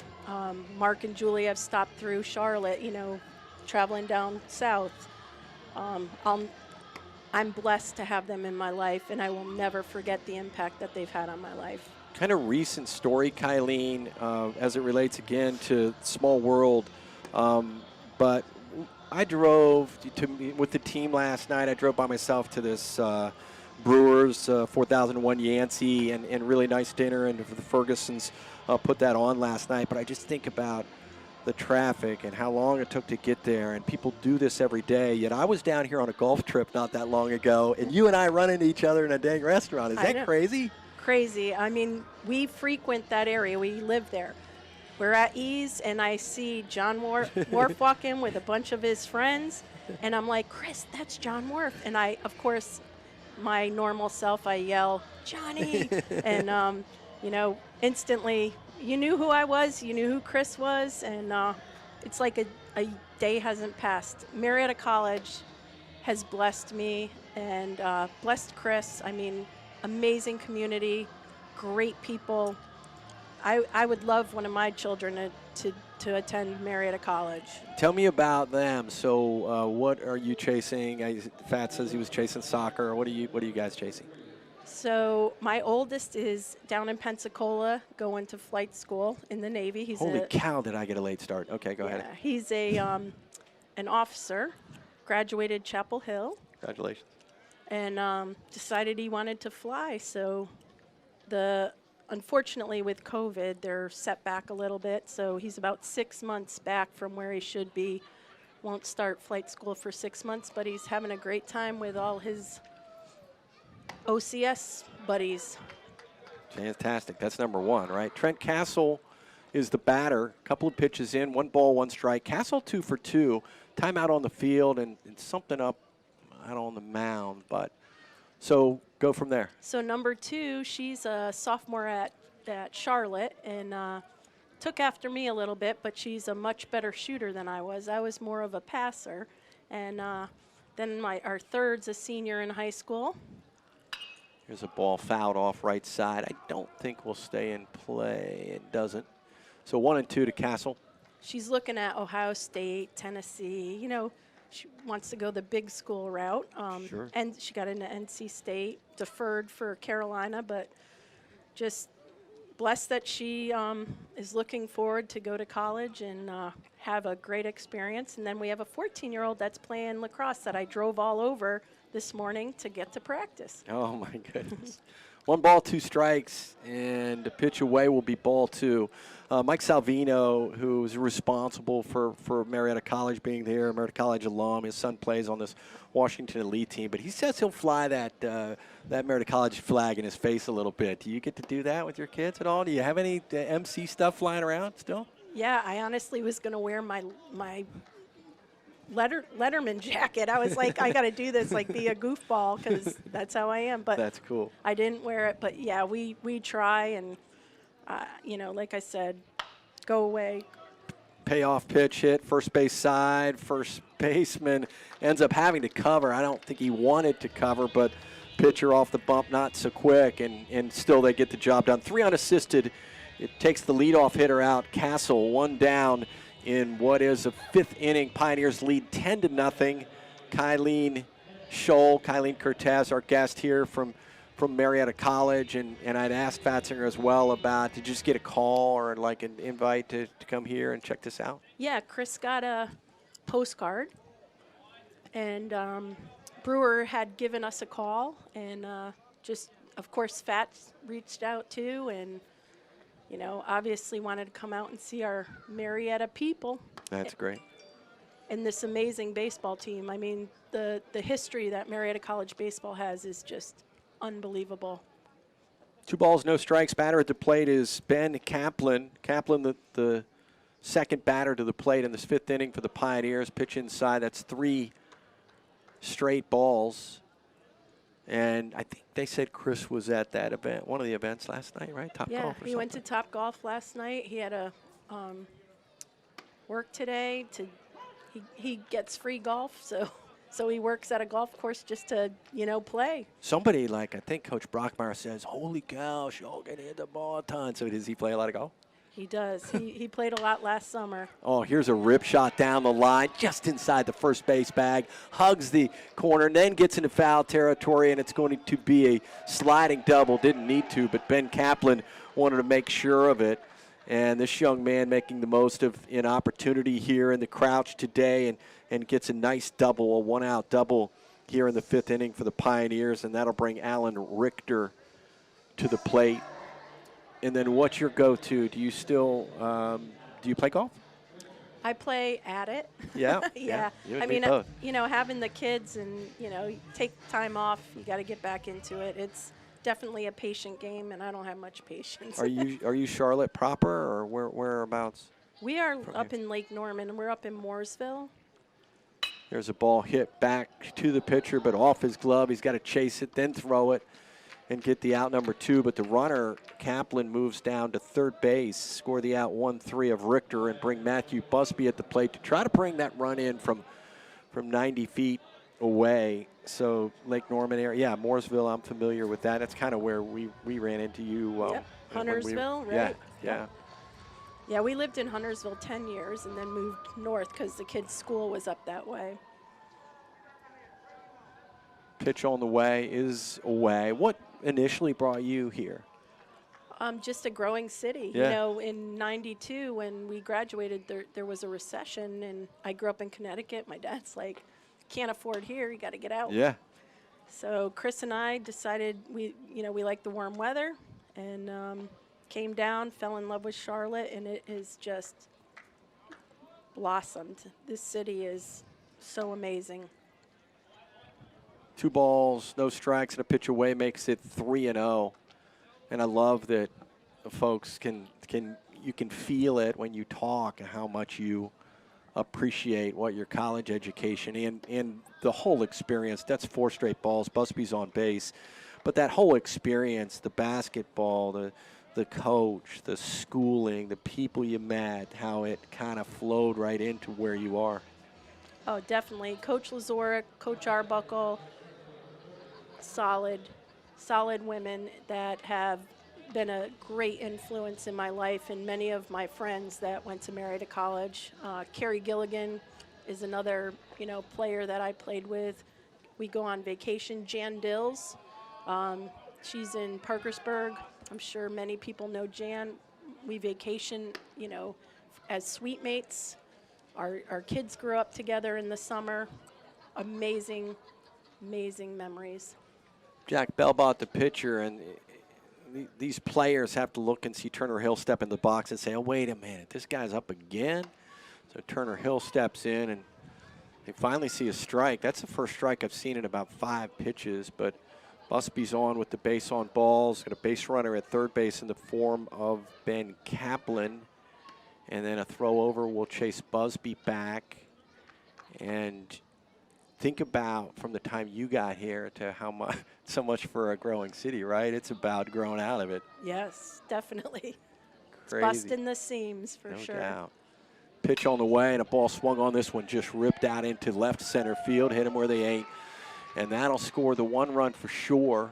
It'll be a stand-up double and an RBI for Turner Hill. And that would represent his 7th run batted in of the day, the 2nd double and as many times to the plate, and brings across Ben Kaplan for lovely run number 11. Busby moves over to third base, and we see Damian Yenzi come to the plate. Yenz has already had 3 hits, and a ball stabbed by the third baseman, thrown across, good scoop on the back end, and that'll be it in the inning. But a little more damage done, run across. You've got 2 base hits and also a couple of runners left on base as we are at the bottom of the 5th, rolling into that here in the Marietta College Pioneers. Well in control. It's Marietta College 11 and Washington and Lee nothing. Kylene, good to see you, girl. Great to see you, John. All right. Please give the family my best. Give Mark and Julie hugs and the kids when you see them, because you'll see them before me, I'm sure. All right. I have a feeling you just gave it to them right there, because right. they are ardent listeners. So Love them. Appreciate the opportunity to catch up with you. That's Kylene Cortez Scholl. We had Daryl Fatsinger on here as well a little bit earlier. Appreciate these guys popping in. Charlotte folks, but that long blue line runs deep without question. We'll be back into the bottom of the 5th. That'll be the home half of the 5th when we come back. Marietta 11 and Washington and Lee nothing.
Back to action, bottom of the 5th inning, and the first pitch swinging Mason Satterfield hit what looks to be a sure base hit, but robbed out there by Holderback, who dives on a high bouncer, lays out, covering nicely Ben Carson, the pitcher, and a 3-1 put out of the leadoff batter here in the 5th.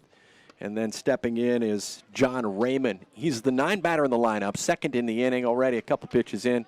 Actually 3 2-balls and a strike. Carson's so quick to work.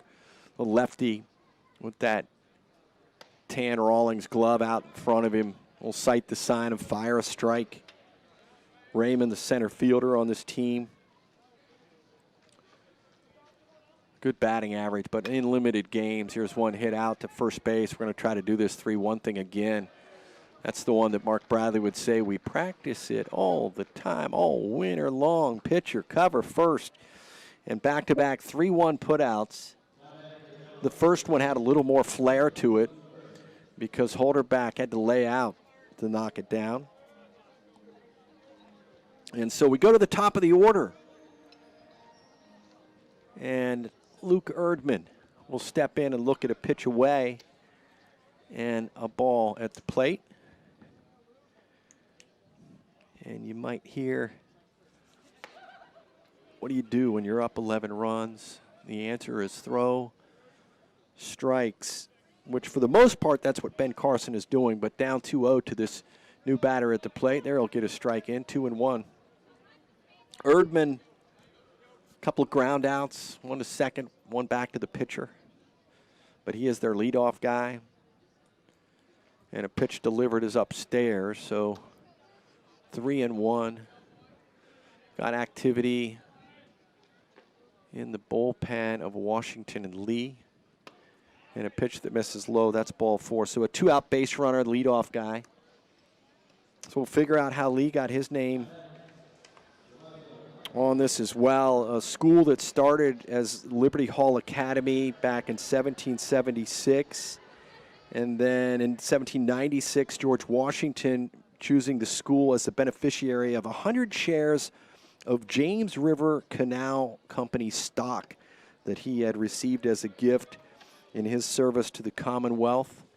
Gave that to the school, helped them get back on their feet. A lot like the deeds of land that he gave to Revolutionary War generals back in Marietta in the Northwest Territory after the war. And that is why there are more Revolutionary War officers buried at Mound Cemetery in Marietta, Ohio, than anywhere else in those streets. Butler and Washington and Putnam and Sacravia, Montgomery, all named after those generals. Here's a ball hit right side into right field and a base hit. That coming after the walk. So runners at first and second. But Brett Carson on the bump. And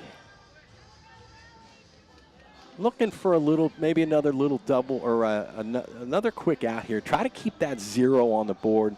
That's what Brett Carson is doing right now. And he is at this upper part of the lineup. Wickman, check swing up high, stepping in. So Robert E. Lee, after surrendering to Grant at Appomattox, was brought in by this college as their president and was there until he died, and did so much to bring what at one time was 50 students up to about 400 into 1870 that they added his name to the college as well. So that's how it became Washington and Lee. That's the team we're playing today. They are the Generals. 2 balls, no strikes. Carson delivers, pitch up high. Got Erdman at second, Perkins at first. A couple 3-1 outs. You heard Coach Brian Brewer, I had mentioned to have the guys on the bump that we did in the first game in Valentine and Sam Matthews, who are so good at fielding. And he immediately brought up this Brett Carson on the hill, and a guy that can, as a position player, comes out and absolutely throws the ball so hard, but is so at the ready when the ball is anywhere back to him or a bunt. There's a ball popped up, foul territory. A reactionary guy, and then kind of that bulldog mentality as well, is give me the ball, I'm ready to throw it again. Or runs out to the mound or to the bump. Payoff pitch due home to Brian Wickman. This is a dangerous batter. A 333 guy coming in and already has a base hit in this one, but the Generals just haven't been able to do anything against Marietta. There's a swing and a miss, and that's a ball that's blown right by Wickman, the batter, by Brett Carson. And with that, nothing to show for a couple of guys on base is about it, but no runs, the 1 base hit, no Pioneer errors, and 2 guys left on base as we roll out of the 5th and into the 6th. It is Marietta 11, Washington and Lee nothing. You're listening to the voice of the Edda Express.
Sixth inning baseball scheduled for 9. Marietta College Pioneers control not only of this game, but of this day. They haven't given up a run. They scored 7 in a victory earlier today against a very good Keystone team, a team that has been picked by the coaches to win their conference. They go up against a team already with 4 wins on the season in Washington and Lee, and they lead 11-0. So the Pioneers have kept their opponents from scoring a run today, and they've plated 18.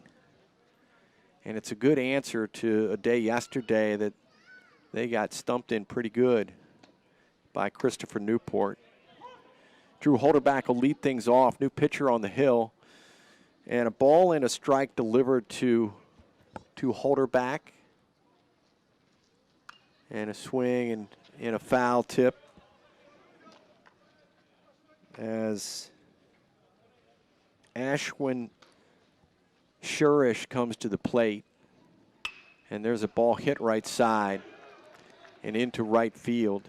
If you had an opportunity to listen to the pregame interview with Ted White of Washington and Lee, I'd asked him, as I typically would, you know, what are some of the names that you want us to listen for if a broadcaster is saying the name a lot that you might think that that guy makes a big difference on your team. Well, this was the first name he brought up. So Ashwin Shurish, the guy on the bump, is a middle to late inning pitcher for him that he expects to do a lot.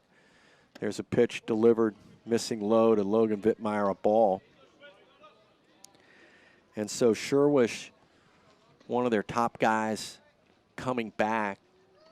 And then he went down through the whole roster and told me of the guys, I think they had 5 catchers starting out, and 3 are out with injury. And a couple of guys didn't make the trip, so he's not exactly full staff coming into this one either, but a team that you'll probably hear from down the road. I think Christopher Newport mentioned too, top 25. Pioneers picked number 3 in that preseason top 25 poll. There's a pitch that skips away, back to the backstop, will allow a runner to move over to second base. So Holderback on base and over to second on a wild pitch.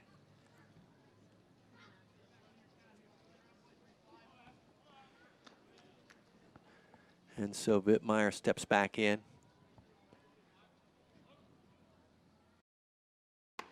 And a pitch delivered, called strike.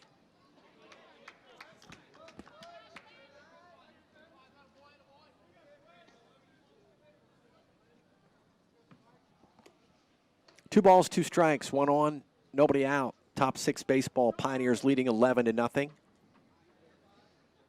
Timeout at the plate.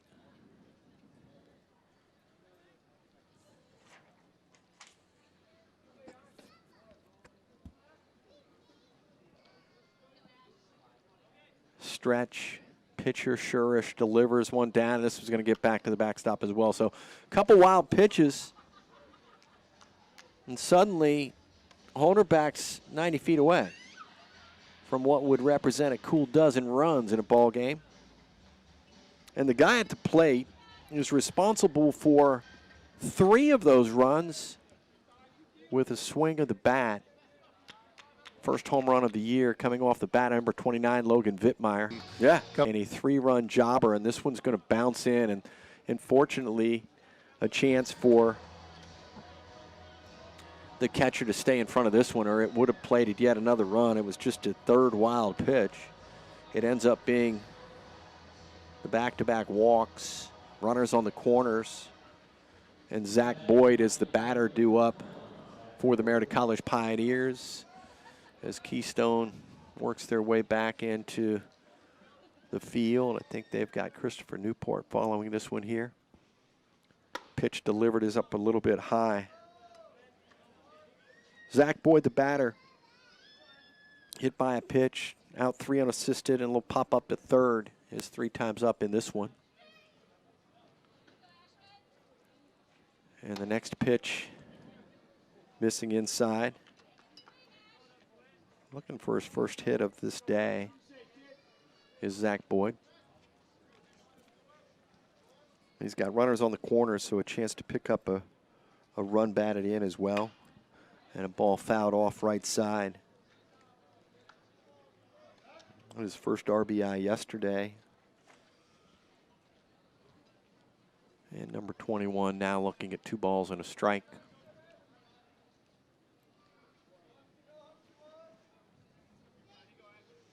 And a pitch delivered and a ball swung on. This one lifted out into the gap in right center field. That is deep. One bounce on the track, now to the wall. 1 run scores easily. The second run scores as easily. And a throw into third will find a stand-up 2 RBI triple. Did I say he was looking for his first hit of the day? He just got it. And it's a 2 RBI triple for Zach Boyd. Add another to the tote. So 13-0 is the score. And that'll bring Trent Castle to the plate. Castle 2 for 3 in this game. In his first start of the season. In center field with Brett Carson on the bump. And a pitch that bounces in. We had seen Carson start in center field first couple of games.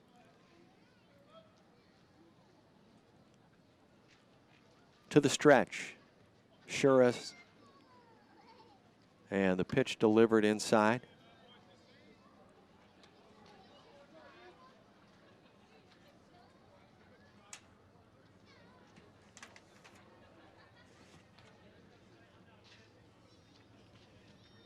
Runner Boyd leading at third.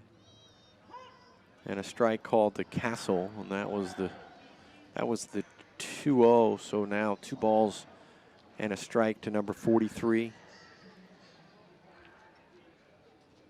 Thomas Worthington High School product is Trent. And a pitch down low.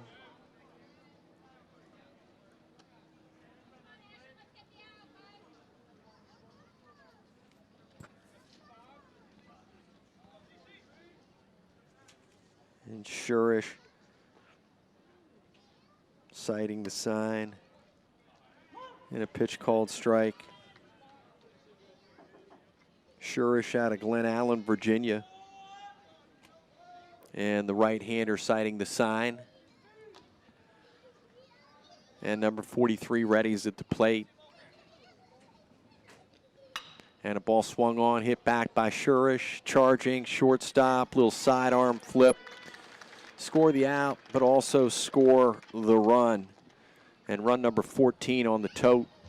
For the good guys, Zach Boyd will cross the plate.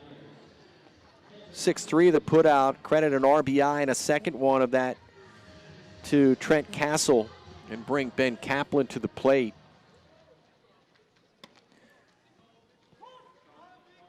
And the Pioneers drop 3 more on the dish here in the 6th. And Kaplan takes a big swing at what would have been the 0-1 offering. Now no balls and 2 strikes. Kaplan, couple runs scored, had a double, hit by a pitch, and a swing and a miss. Catcher dropped it, but he'll flip it down for the out. And Shurish trying to get out of this right now, so he does get that first strikeout. And Alex Richter will be the 2-out batter. So what the Pioneers couldn't do yesterday, they get the 10 hits, they just didn't get them at the right times. Just couldn't get runners in. Today they're making the most of everything, and that being in both games. They only had 6 hits in the first game. They win that one going away 7-zip. They're up here 14-zip. And they've stroked 11. There's a strikeout. So back-to-back strikeouts after a rough little start for Shurish. And that'll take us into the bottom of the 6th inning. And got a few more guests going to step in here, right? We'll talk a little more Marietta College baseball. We're not going to go back quite as far as we did before, but we're going to go back a little ways. We'll let you maybe think about Hendricks and Snyder as a couple of names that might sneak in here in a minute, so we do encourage you to stay tuned. Marietta College looking pretty good on a Saturday in North Carolina. They're up 14 zips. You're listening to the voice of the Ada Express.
Place, and we thank Salvino for getting that done. Couple of pitches in. First one a ball, second one a strike.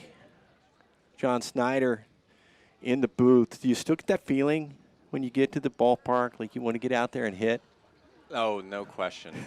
Yeah, this is, in fact, when I walked in yesterday, I saw, so Isaac, this little trip down memory lane, I had my hands on Isaac a little bit at Marietta High School, and Turner as well. I saw Turner when I walked in yesterday. He asked me how I was doing. I said, not as good as you. I love it. Not as good as you getting to go and do this the next couple of days. 2 balls and a strike. Good, though, that you can still be close to it. You know, there's a swing and a miss. I feel like I got the greatest job in the world. You know, you get to go and describe these, other than if it's a bad game. I don't have many bad games for Marietta College, but occasionally it's one thing that there's a bad game, and you have to describe every minute of it, right? No doubt. It's like I even find myself sitting yesterday, like you even appreciate Brew. It's like you get to be close to this so many years. It's pretty cool, and as you get further and further away from it, you appreciate it that much more. But yeah, it's not too many tough days to call when you're calling Marietta College ball. 2 balls, 2 strikes. The batter Salvino, that's Mitchell Salvino, and a ball fouled off. The kid can rake it. He leads the team in home runs, comes into the day batting .364. They've got him in a DH spot. He's a little on the IR in terms of being full strength. And Salvino wears number 21 in the white, Washington and Lee, and there's another one fouled off. So he's going through the eggs early on. I'd mentioned, John, that the things at the ballpark that you never get tired of, when that foul ball, and you get 3 or 4 kids that jump up and go chasing after it, right? Is that crazy? I still just get a charge out of watching that happen. Yeah, so I was out here yesterday actually with Austin Blasky that I played with in 10 and 11. His little boy was out here collecting up the foul balls. Here's a throw over. It's going to end up being a single by Mitchell Salvino. He's got pretty good wheels. A little back in the hole for Busby to field, but he gets the throw over. It gets away a little bit. Salvino will stay put, but will go as a single in the book for Salvino. His first of the day, and that'll bring Chapin Bassi to the plate. So Blasky was here yesterday? He was, yeah. He was in town. He had to leave for work today, but we caught the game yesterday. Is he around here? Or? He is. He's living just outside the city, about 15 miles outside Charlotte. Marietta leads 14-0. John Snyder joins us here in the booth. Talk a little bit about the opportunity for you to stick around the Etta coming out of college. Yeah, so actually taught in the area for a couple of years. Got to coach around the high school program for a couple of years and help out with fall ball. It's tough being at a distance now, but you know, anytime I get an opportunity to come back, be around the program, see them play, just you know, probably a gaining appreciation as you get older for the things that we accomplished and Sure. you know, the leadership and just the relationships that you get to make with the players and the coaches. It's cool, and you kind of live vicariously through the kids that are coming through now and getting to watch them have the experience. It brings back a lot of memories from your times there as well. 1 ball, 1 strike. The batter, Chapin Basie, base runner Salvino, right-hander on the mound. Marietta product Isaac Danford, number 11 in the gray. Give me your years in uniform. So I was 8, 9, 10, 11. There's a pitch up high and a throw down. Nice. They got him, yeah. So Kaplan showing his wares as Salvino tries to take a base, and he'll be gunned down. Good bounce down the line on the wild throw, too. Yeah, 2-4 on the put out. And that'll leave Basie the lone general out there right now, number 12 at the plate, and the 2-1, a high swinging strike 2 balls and 2 strikes.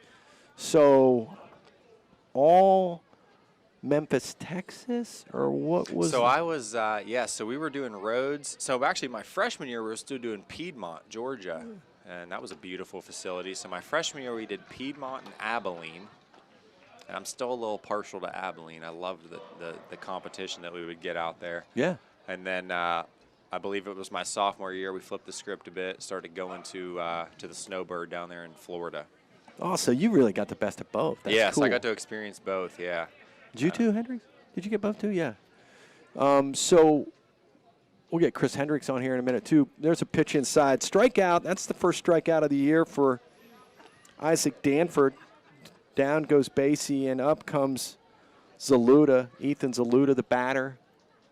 No balls, 2 strikes. Or check that, 1 ball, no strikes. And a pitch delivered. Called strike. I liked Texas just because when we got to go to the golf course, Abilene Country Club, that ball would just roll and roll. No doubt. Yeah, it was hot and dry down there. The no doubt. hard Scrabble plains, as Mr. Bradley used to liken them to. There's a fly ball. Turner, right field. He's going to close out a 6th inning and take us into the 7th. We'll take a break. Be back with a cavalcade of stars here in the booth. You're listening to the voice of the Etta Express.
beat them in the conference final, beat them in the regional final, and if you know our story in 11, they kind of had our number the couple years prior. So, finally getting rid of them and getting to the big dance was a big deal. I think anytime we were able to lock up with Worcester was a lot of fun. Heidelberg was really talented in my years, so I think more than anything was just the competition with those with the caliber of teams that we got to play. There were some big time battles. I think we were really talented even the 2 years before we won it, but just ran into some buzzsaws. Yeah. Some of those years were just it was fun, kind of sharpening our swords against those teams. Matthew Busby, leadoff swing and a base hit to get things started or keep things going, if you will, here in the 7th inning. Top half thereof, Pioneers lead. And how? 14-0 is the score. We're back to Turner Hill, who just seems to come up every inning. There's a throw down to first, and head first back in there is Busby safely. And on the bump is number 20, new pitcher out there, and that is Matt Fleming.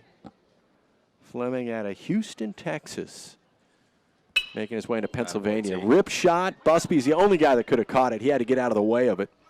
And it's back-to-back base hits, and the Pioneers just keep on rolling.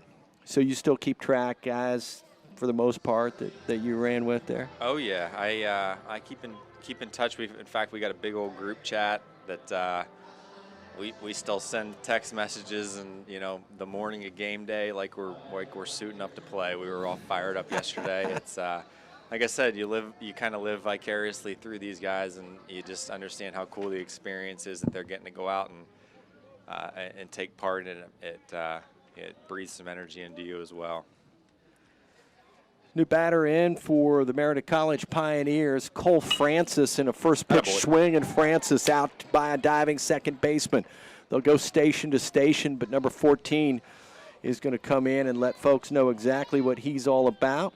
So number 14, Cole Francis, seen the last couple of days. But for the listeners back home that may not be familiar with him, he's a freshman out of Walnut Hills High School, Cincinnati, Ohio, 6'4", 205, saw him play a little second base yesterday, and now we're to the holder back spot. So Francis in that Yenzi batting order spot as holder back steps in. Bases are full, and an opportunity here for holder back. Lefty on the hill. Fleming, and a pitch away. That holder back just wants to see one pitch. You can kind of feel it with the bases loaded. Big count here. 2-0, green light. Pitch on the way. Is going to be inside. Almost got him. I think he's getting an if you like it here from Brew. 3-0, if you like it. So Fleming sizing things up. There's not much room for error here as holder back awaits the 3-0, and it is an on-the-money, show-me strike. Yeah, I was thinking the same. And the lefty to deliver the next one. This is 3-1. You know where it's going to be, right? A little action in the bullpen for the Pioneers as well. Tell you about that here in a minute. Looks like a lefty, and the pitcher wants timeout. He wants to talk things over. Just tell me about the holder back at bat right now. What's going through his mind? He may not have the green light, right?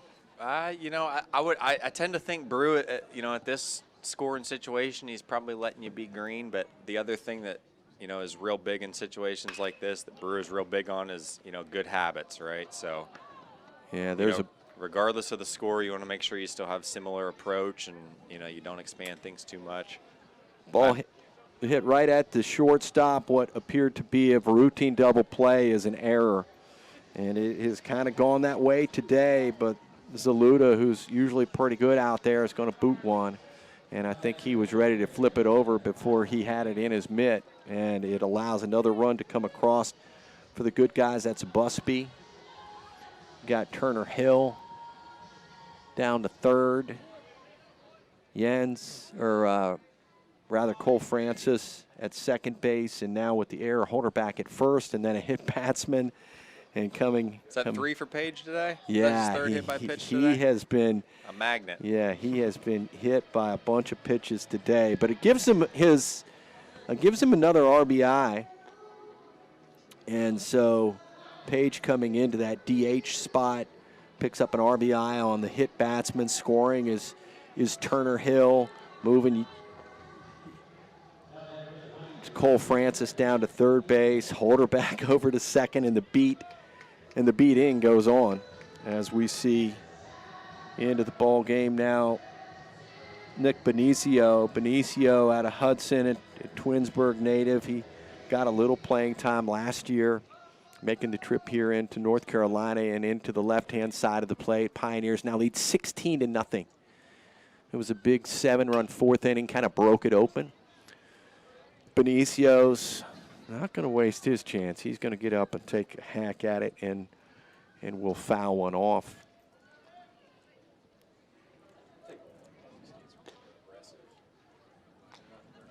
Back to the stretch. And a pitch delivered that misses and makes it 1-1. So what are you doing most of now, John? So I'm down around the Atlanta area, working sales. Just had a little girl, just kind of enjoying the game as a spectator at the moment. Trying to stay as close to it as I can, but not too hands-on at the moment. Congratulations. Thank you. Fatherhood. There's one fouled off. Certainly has changed things a bit. Yeah. Benicio, the batter. Oh, you just wait. Oh, it's only getting better, I'm sure. There's no doubt about it. Better. There's no doubt about it. 1 ball and 2 strikes. My little girl just started driving, so you can wait for that for a while. There's another one fouled We were back. joking earlier, how old's JB now? Yeah, he's a freshman at Ohio State. So. Yeah, that's scary to me because I remember coaching him at Camp of Champs when he was in Little League. Yeah. 1 ball, 2 strikes. Benicio, the batter. Nick Benicio for the Pioneers, a swing and a miss and a strike. And what represents just the first out, I think, right? Yep.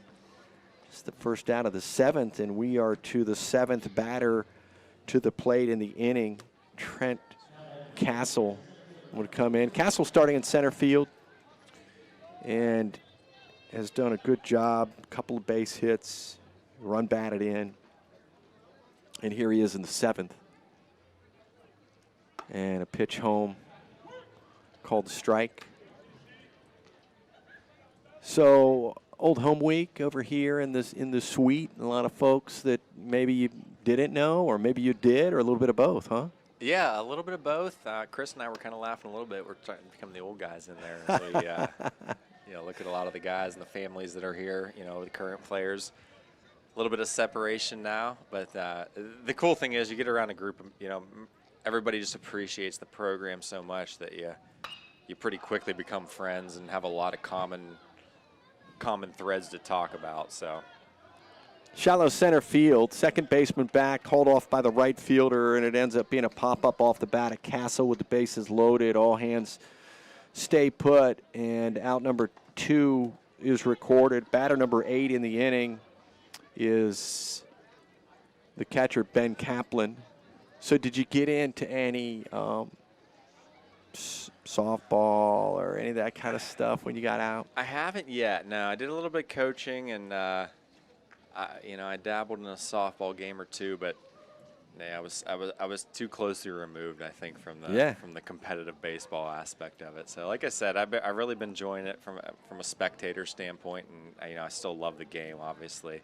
Want to be as close to it as I can, but have enjoyed it from a distance, since my playing days, and maybe in the future there's some opportunities to get a little bit closer and hands-on to it. But it's certainly big in the South. There's no doubt. It's a 1A to football, so I will. It will be in my future, no doubt. New batter is Kaplan, and a ball fouled off. He's your catcher of record, and Kaplan had a big double, a couple runs scored. He was hit by a pitch as well. We've had our share of those.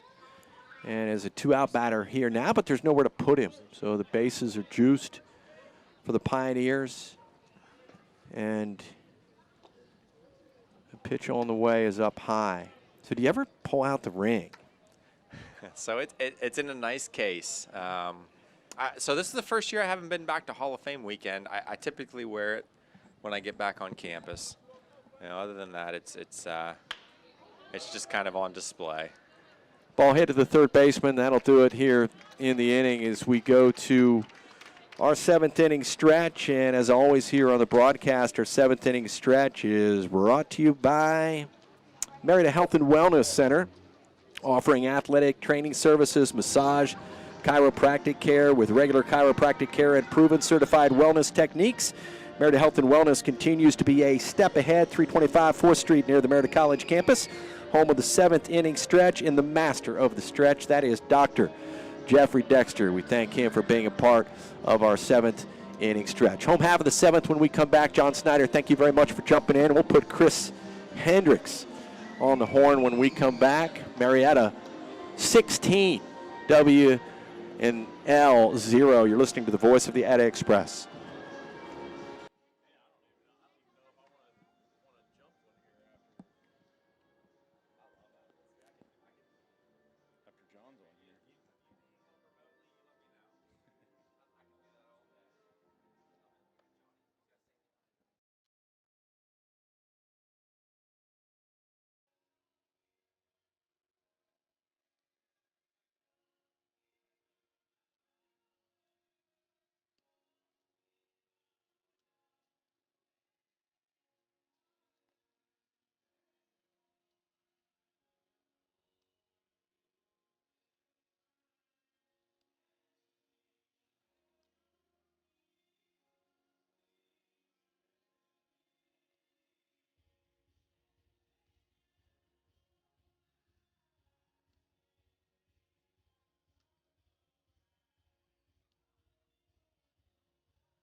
said, hey, look, I showed up to school and I had 3 choices, and the first 2 were quickly taken. So I said, you know what, give me what you have. And luckily it was Joe Thomas was 35, and I remember watching him many times.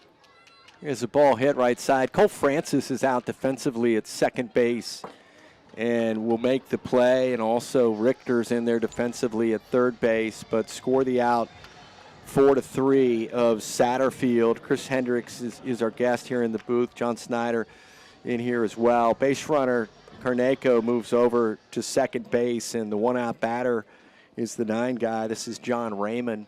Or check that. We're back up top now. Luke Erdman.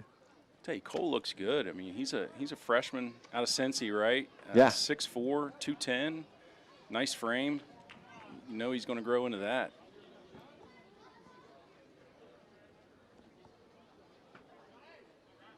Yeah, Luke Erdman should be on deck, so I think they might have that board wrong. Not that I'm always right, but yeah, all right. So Raymond is up. Erdman is on deck. Base runner at second. That was the other thing, John, we were talking about over in the box, is the physicality of these kids, how it's changed. Line drive, and Nice this is going to play. be Cole Francis. Lets it drop in front of him and gets the 4-3 put out back-to-back, and we go to the top of the order. Yeah, just, you know, it kind of starts at a certain level, and I guess if you're committed to it, that you can really. Big kids. Yeah. They're just big kids. I mean, you can remember back in 06, I was joking about it. I said we showed up to Appleton, and we looked like a bunch of guys that were going to be crunching numbers for a living. So it was it's a little bit different when you put a good weight program behind these kids. It makes them look different and perform at a higher level. First pitch strike delivered from young man by the name of Jacob Rocky on the hill, his Marietta College Pioneer debut. Who knows, one day we'll be asking about his first start, much like we did Hindu. And there's a swing and a miss, and a strike at the plate to Luke Erdman. You said you like Texas as opposed to, so you did a year at Panama City too, right? Yeah, 2 years in Panama City. And Brewer's first year In Port Charlotte. So Brewer's first year was down in Panama, and I think he quickly, you know, some of the guys were maybe having a little fun in Panama. So yeah, I think I wanted to ratchet up the competition a little bit too. yeah, that's exactly right. He said, you know what, we're going to shift gears here, and we're going to go to Port Charlotte. Jacob Rocky is the pitcher and a pitch away.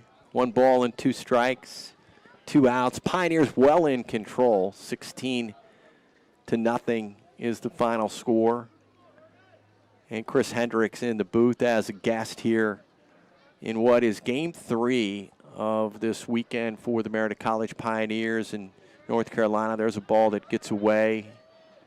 You didn't do the runner advances down to third, but did you do any of the Piedmont Road, any of the or all your games were down south, or did you get any of the little weekends like this? Freshman year went to Salisbury. So I don't know gosh, if it was freezing cold. Freezing cold, 25 mile-per-hour winds, and we went 0-3. Yeah. So obviously we ended at the top of the level there. But that weekend really helped kind of shape the way of what we wanted to do that year. You know, we get back on campus, and Coach Deegan has a meeting with all the seniors saying, basically, this could be our year if we want it to be. If we can collectively get together, this could be our year, even after an 0-3 start. And then we go down to Texas and have a good outing, and came back with a much better record, and everything else worked out from there. Yeah, Erdman works his way into a full count.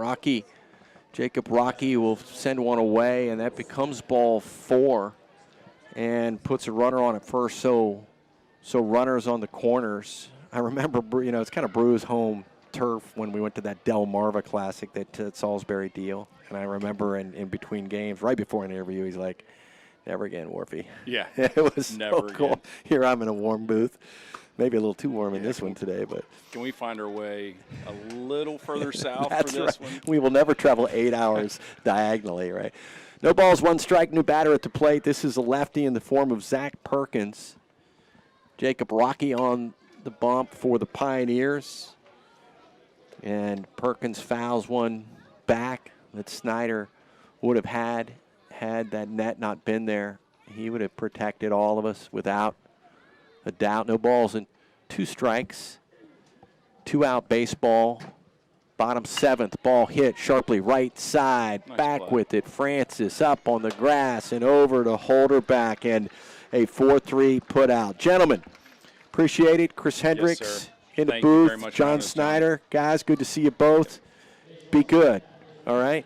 We'll try. And if you can't be good, have fun. I appreciate you jumping in the booth, and a couple guys that I love to talk to, and more than that, I love to watch play the game of baseball. Looking pretty good right now. Marietta College 16, Washington and Lee nothing. 8th inning baseball. When we come back, you're listening to the voice of the Ada Express.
On your stream, on the internet. Thank you for tuning in wherever you may be. Thanks to Morrison Incorporated making it possible to listen to the game and any of our stations, anywhere, anytime, 24/7. If you download the WMOA 1490 app, you can catch Marietta College baseball all season long and listen to any of our stations. I talked about listening to our Bluegrass show on the Classic Country station this morning from here. Papa Slack hosting that one out of Richmond, Virginia, back to the Mid-Ohio Valley. Good radio for sure on Saturday mornings. First pitch swinging. And a little, yeah, they're going to pull the first baseman off the bag. Pitcher went over to cover. First baseman fielded and flipped. And Alex Richter just stayed in the play and ultimately got down there and outran the play. The pitcher was pulled off and actually charged it as a single. And a hustle play for Richter. 8th inning baseball. And a ball fouled back. Alex Richter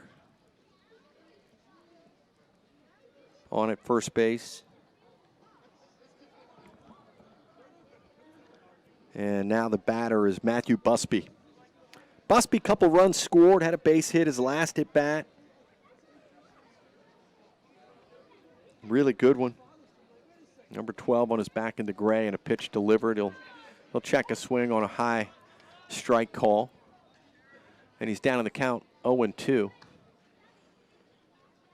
Top of the order on deck. Yep, here comes Turner Hill again. He's everywhere. There's one that bounces in.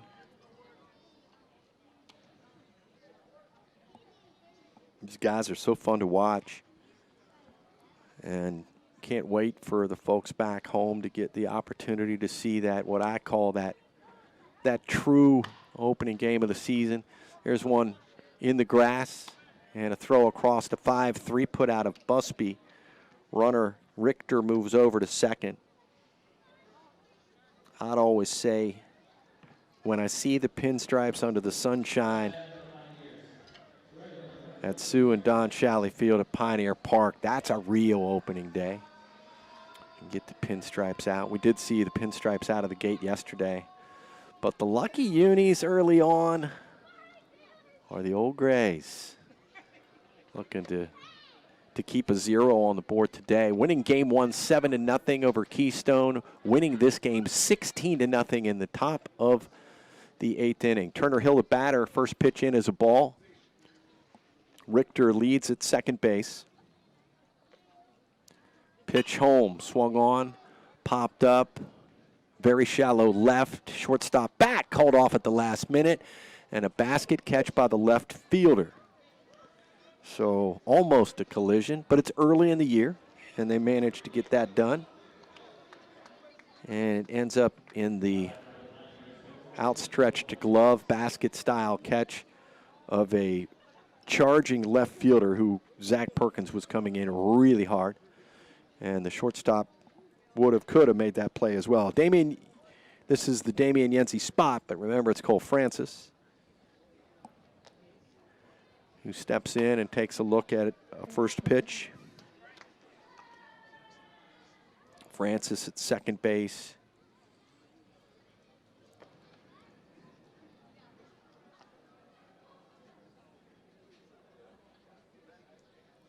And the next pitch swung on. This one lifted out into center field. Center fielder going back. It's going to get over his head. Extra bases it will be.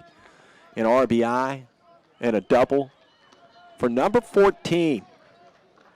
That's Cole Francis. He's a freshman out of Walnut Hill, Cincinnati, Ohio. And a big ball to deep center field here. And another run for the Ada Express.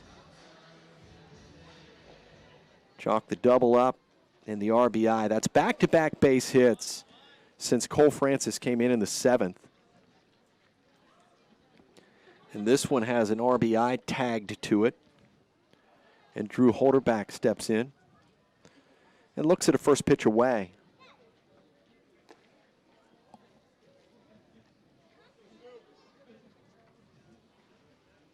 This is like a great bowling score sheet when you look down at the Marietta page. A lot of strikes, a lot of runs scored. 16, 17 now, darkened in blocks. That's a big number to put up in an early season game. Coach Brewer will be happy getting on the bus and heading back to the Ada. 1 ball, 1 strike, 2 outs, 1 on. And Holderback looks at a strike, 1-2. So it's a week off next week, and then into Port Charlotte, Florida, when that 8-game swing will start a week from tomorrow. And the Snowbird Classic.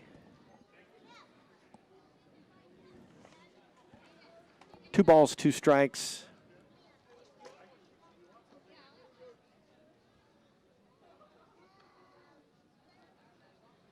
And a ball popped up right side.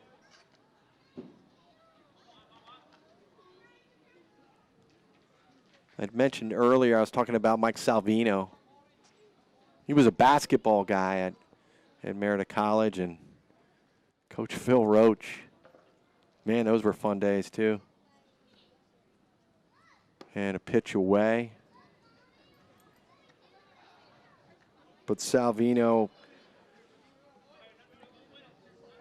getting this tournament together, and what a great guy. He's got a lot on his plate, but he managed to come here and get a lot of great things done. And there's a ball swung on. This one lifted out into left field. It's going to bounce in front of the left fielder who went back before coming in, and that ball bounced in front of him. And it's just a credit to how hard that ball was hit by Drew Holderback. Kind of caught that left fielder off guard. Moves Francis down to third base. and brings Alex Page to the plate. Was hit by a pitch in his lone at bat in this ball game. And actually got an RBI for that, but the bases were loaded at the time. Hit by a pitch twice earlier today in the first game. Making a living of it. First pitch is strike.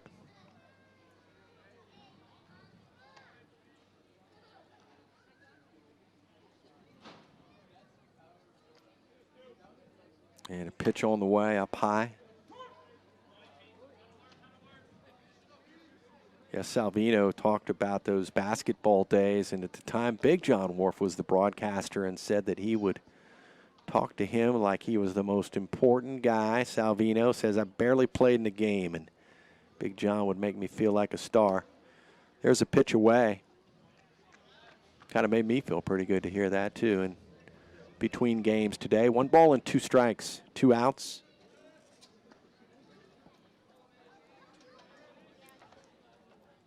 Francis leads at third, Holder back at first, popped up, infield, shortstop, catch, and another inning in the books. Another run across for the Marietta College Pioneers, 3 base hits in the inning, and we roll into the Washington and Lee half of the 8th inning. It's now Marietta 17, Washington and Lee nothing. You're listening to the voice of the Ada Express. Thank you.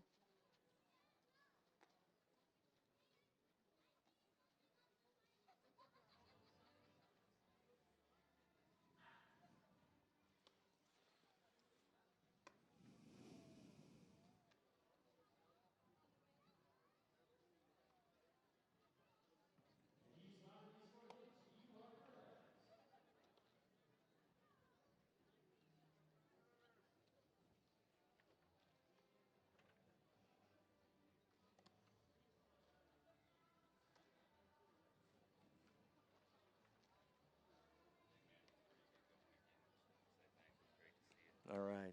Thank you. Good to see you as well. Appreciate it very much.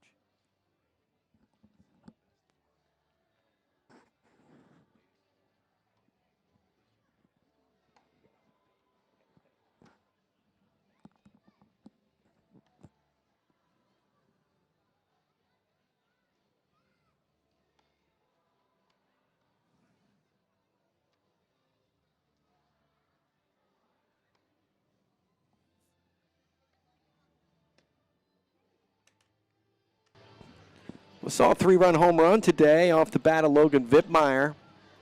That was a beauty.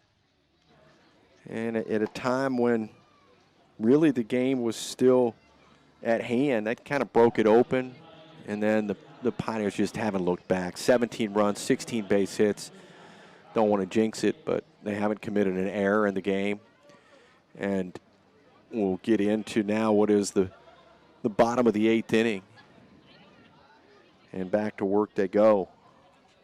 And a first pitch swinger here. Gonna have to cover. New pitcher. Well done. Holder back fields it. The flip over to Ty Davis on the bump. Another freshman out there on the bump for Marietta. Ty Davis out of Springboro High School. That's Ohio. 6'2", 180. And he wears number 39, old Mark Bradley number out there on his back, and a first pitch delivered down low. Man, he's bringing it pretty good, too. Ty Davis. Mitchell Salvino, the batter. And a first pitch ball, a second pitch strike to Salvino. And a single his last at bat, and fouls one off here to bring the count to 1-2. Washington and Lee Generals will ultimately fall to 4-3 unless something crazy happens. There's a ball popped up behind second base and in moving over to field that.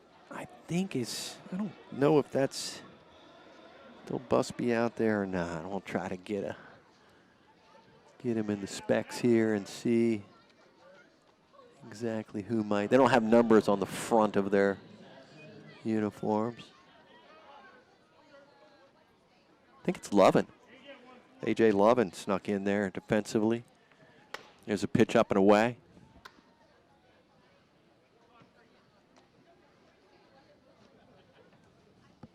So 2 pretty quick outs.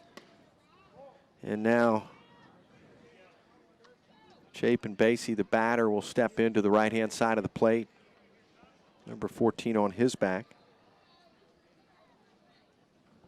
And a pitch up and in.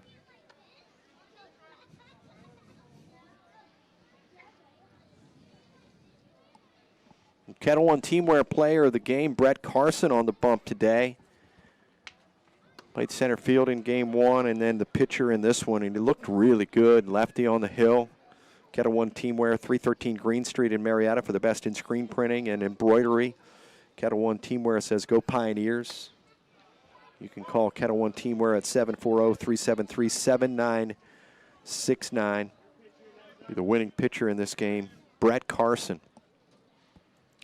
And a ball hit left side, charging up and over. And a really good play over there by Richter at third base.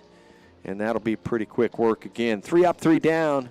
Go the Generals in the 8th. And we roll into 9th inning baseball. Marietta 17, Washington and Lee nothing. We'll be right back.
looked really good. And then in this one, there's a ball swung on. Chopped, slow roller, charging third baseman, throws over the head, and Castle is headed to second. That gets out into that open bullpen, and Castle will move in. Ends up being an E5. I think actually a single and E5. So, yeah, hit and an error. So credit Castle with his third hit of the day. E5 will move him over to second base. But Brett Carson today, again, pitching, fielding his position really well in this game, too. And in our player of the game, Turner Hill, just outstanding when you think about a 6 hits, 6 RBI day today for him. He's not done yet. Ben Kaplan, the batter. Pitch delivered, misses low, a ball. Castle at second base, assessing the situation behind him, and then getting his lead off there. And a ball fouled back. As you see a couple extra sweatshirts and toboggans come out in the crowd, in the dugout, a couple blankets as the sun goes away on an otherwise chilly day, but really pretty. Good baseball day. 1 ball, 1 strike, 1 out, 1 on. Kaplan, and strike 2 called.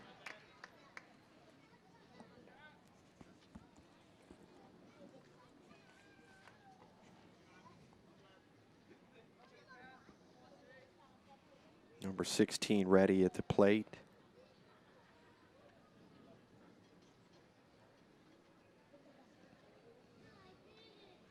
And a pitch swung on, and this one lifted foul down the line.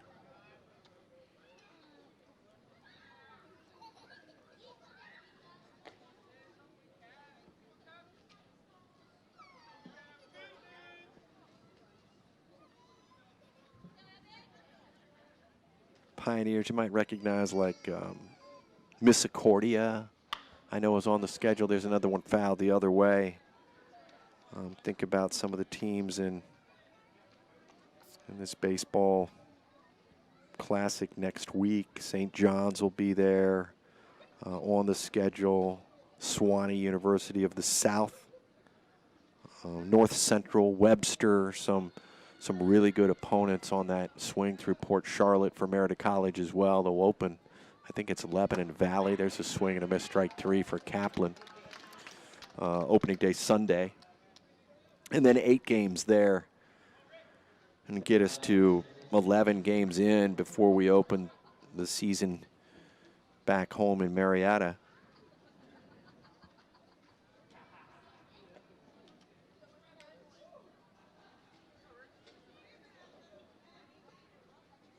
And a pitch delivered. That one's going to be down low. Alex Richter is the batter.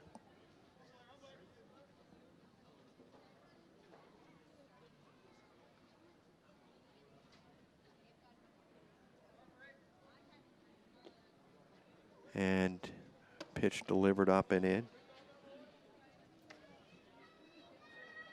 I think it's LaRoche on a Saturday, that home opener. Along Mulholland Drive will sneak in, and doubleheader baseball, the 19th of Saturday. You mark your calendar for that one. There's a pitch inside.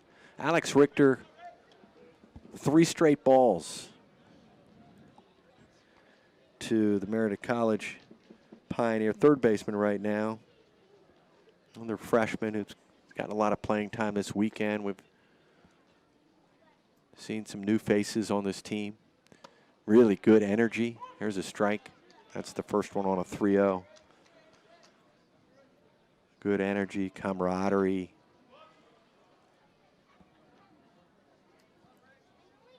And big expectations per usual for this team. Here's the 3-1, ball fouled at the plate.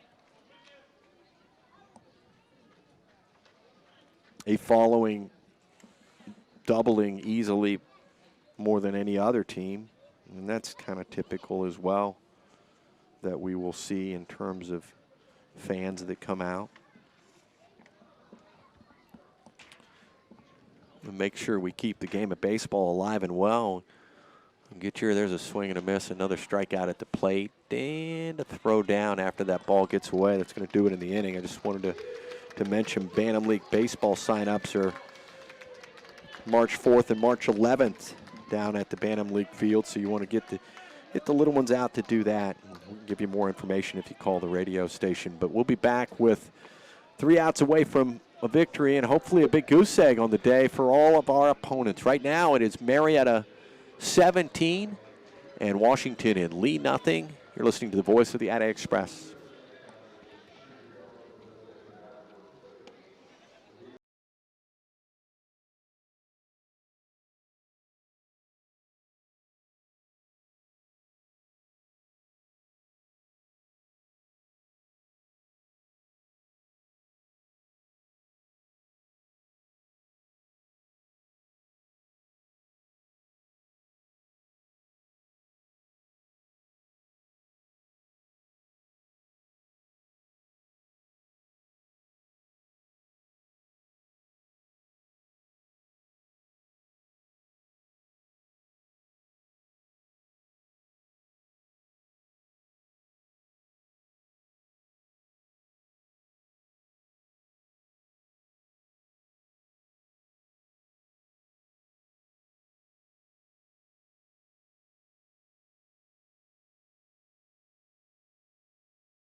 Bottom ninth baseball. It's been a long day for this Pioneer baseball team, but man, do they have some good numbers to show for it coming out of this one.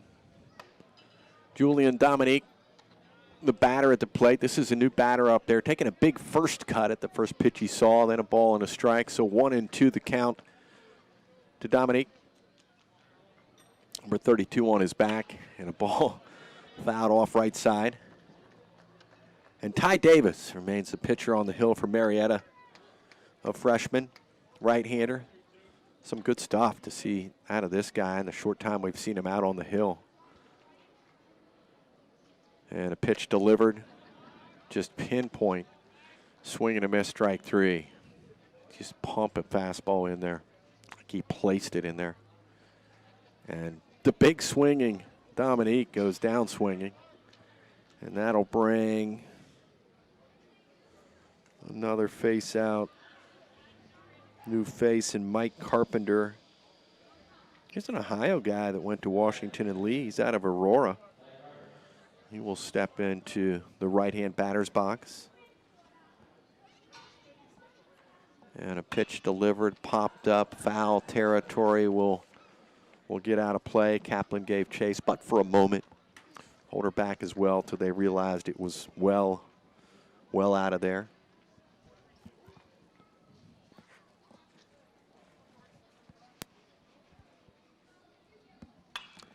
And a ball fouled back. And a staff here in Kannapolis at this minor league ballpark. Man, what a great crew. They want this happening here. It sure doesn't seem like a job for them. Mike Carpenter is the batter at the plate, but they have been great host.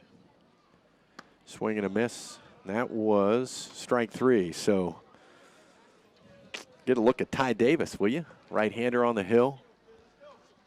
Peeling the first 2 guys out of the lineup. Maybe looking to strike out the sides and put a big exclamation point on this. And pitch on the way. Called strike. Mason Satterfield. He's been in the game since the beginning. So one of the guys that's still out there in the lineup. Swing and a miss on the next one. They might have just let Ty Davis loose. Throw whatever you want and let it rip, brother. And he got the note on quick to work as well. And a pitch that hits the batter, I think. What do they say? Oh, I say he leaned into it, I think. So they're going to bring him back in there. Well, good for batter. I mean, still fighting away at it. Satterfield, there's one fouled off. Trying to get on base any way he can. 8 batter in the lineup. John Raymond, the guy on deck, hopes to get up as well. I think these guys are headed back home. You know, they were scheduled to play tomorrow, but they wiped that one out for what the weather forecast tells us. 2 balls, 2 strikes, 2 outs. Bottom 9th baseball. Pioneers looking to sweep a day in shutout fashion. Here's a ball hit left side. Richter, throw on the run, not in time. Pretty good speed by Satterfield. Will go as a base hit. And that'll bring Raymond to the plate. But still 2-out baseball. And then John Raymond wants to keep this day alive as well, and a first pitch strike delivered.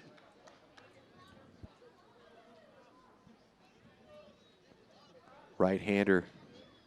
It's a sign from Kaplan. And a pitch on the money.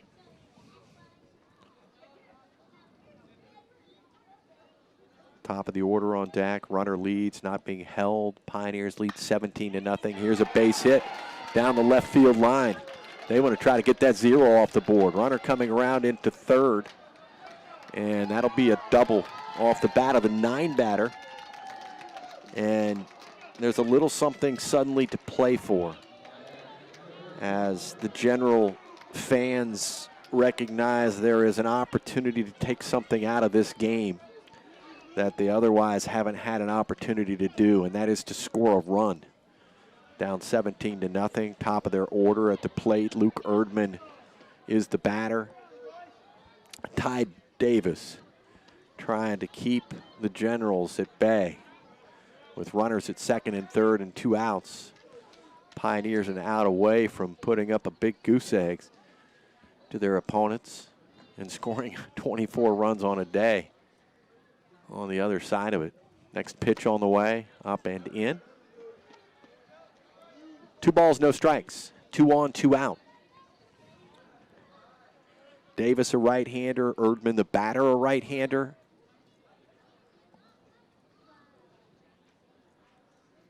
Pitch delivered, called strike. Now 2-1.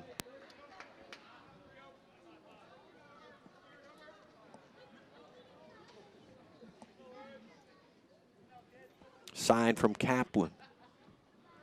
The Davis pitch, right field. Going back, Turner Hill reaching up into the corner, making the catch. And you could chalk it up to one heck of a day for the Pioneers. Brett Carson, a winning pitcher. A hit parade all day long. And ultimately in 2 games, which ends up being a 24-0 day, we'll come back and line this one out and put the weekend to bed. But 2-1 on a 3-game stint here for the Addy Express in Kannapolis, North Carolina. We'll take a final timeout, put a wrap on this when we come back.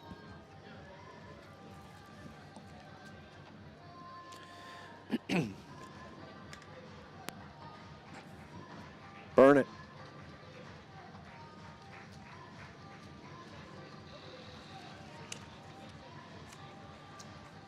Nah.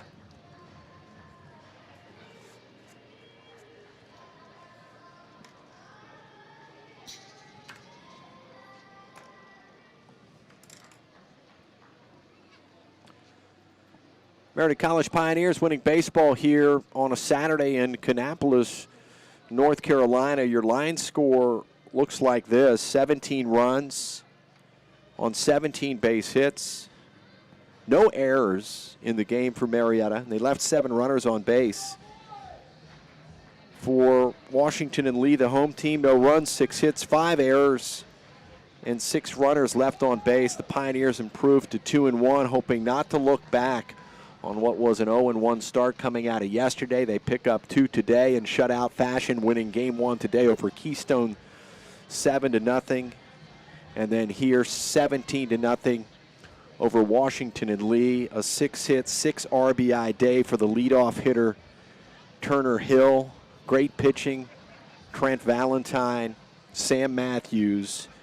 And today in game 2, Brett Carson getting it done. And when we saw some young guys, we saw Isaac Danford come in, and we saw Ty Davis close it out, and Jacob Rocky come in and pitch a little bit. So we saw some good new arms out there getting some work in, and what will be a nice bus trip home. I think there's a service project in town that the Pioneers are going to stay and help out some folks here to do before they headed on back to the Etta Express. Best of luck tonight to Coach John Vanderwall and the Marietta College men. Congratulations to the Fort Fry girls.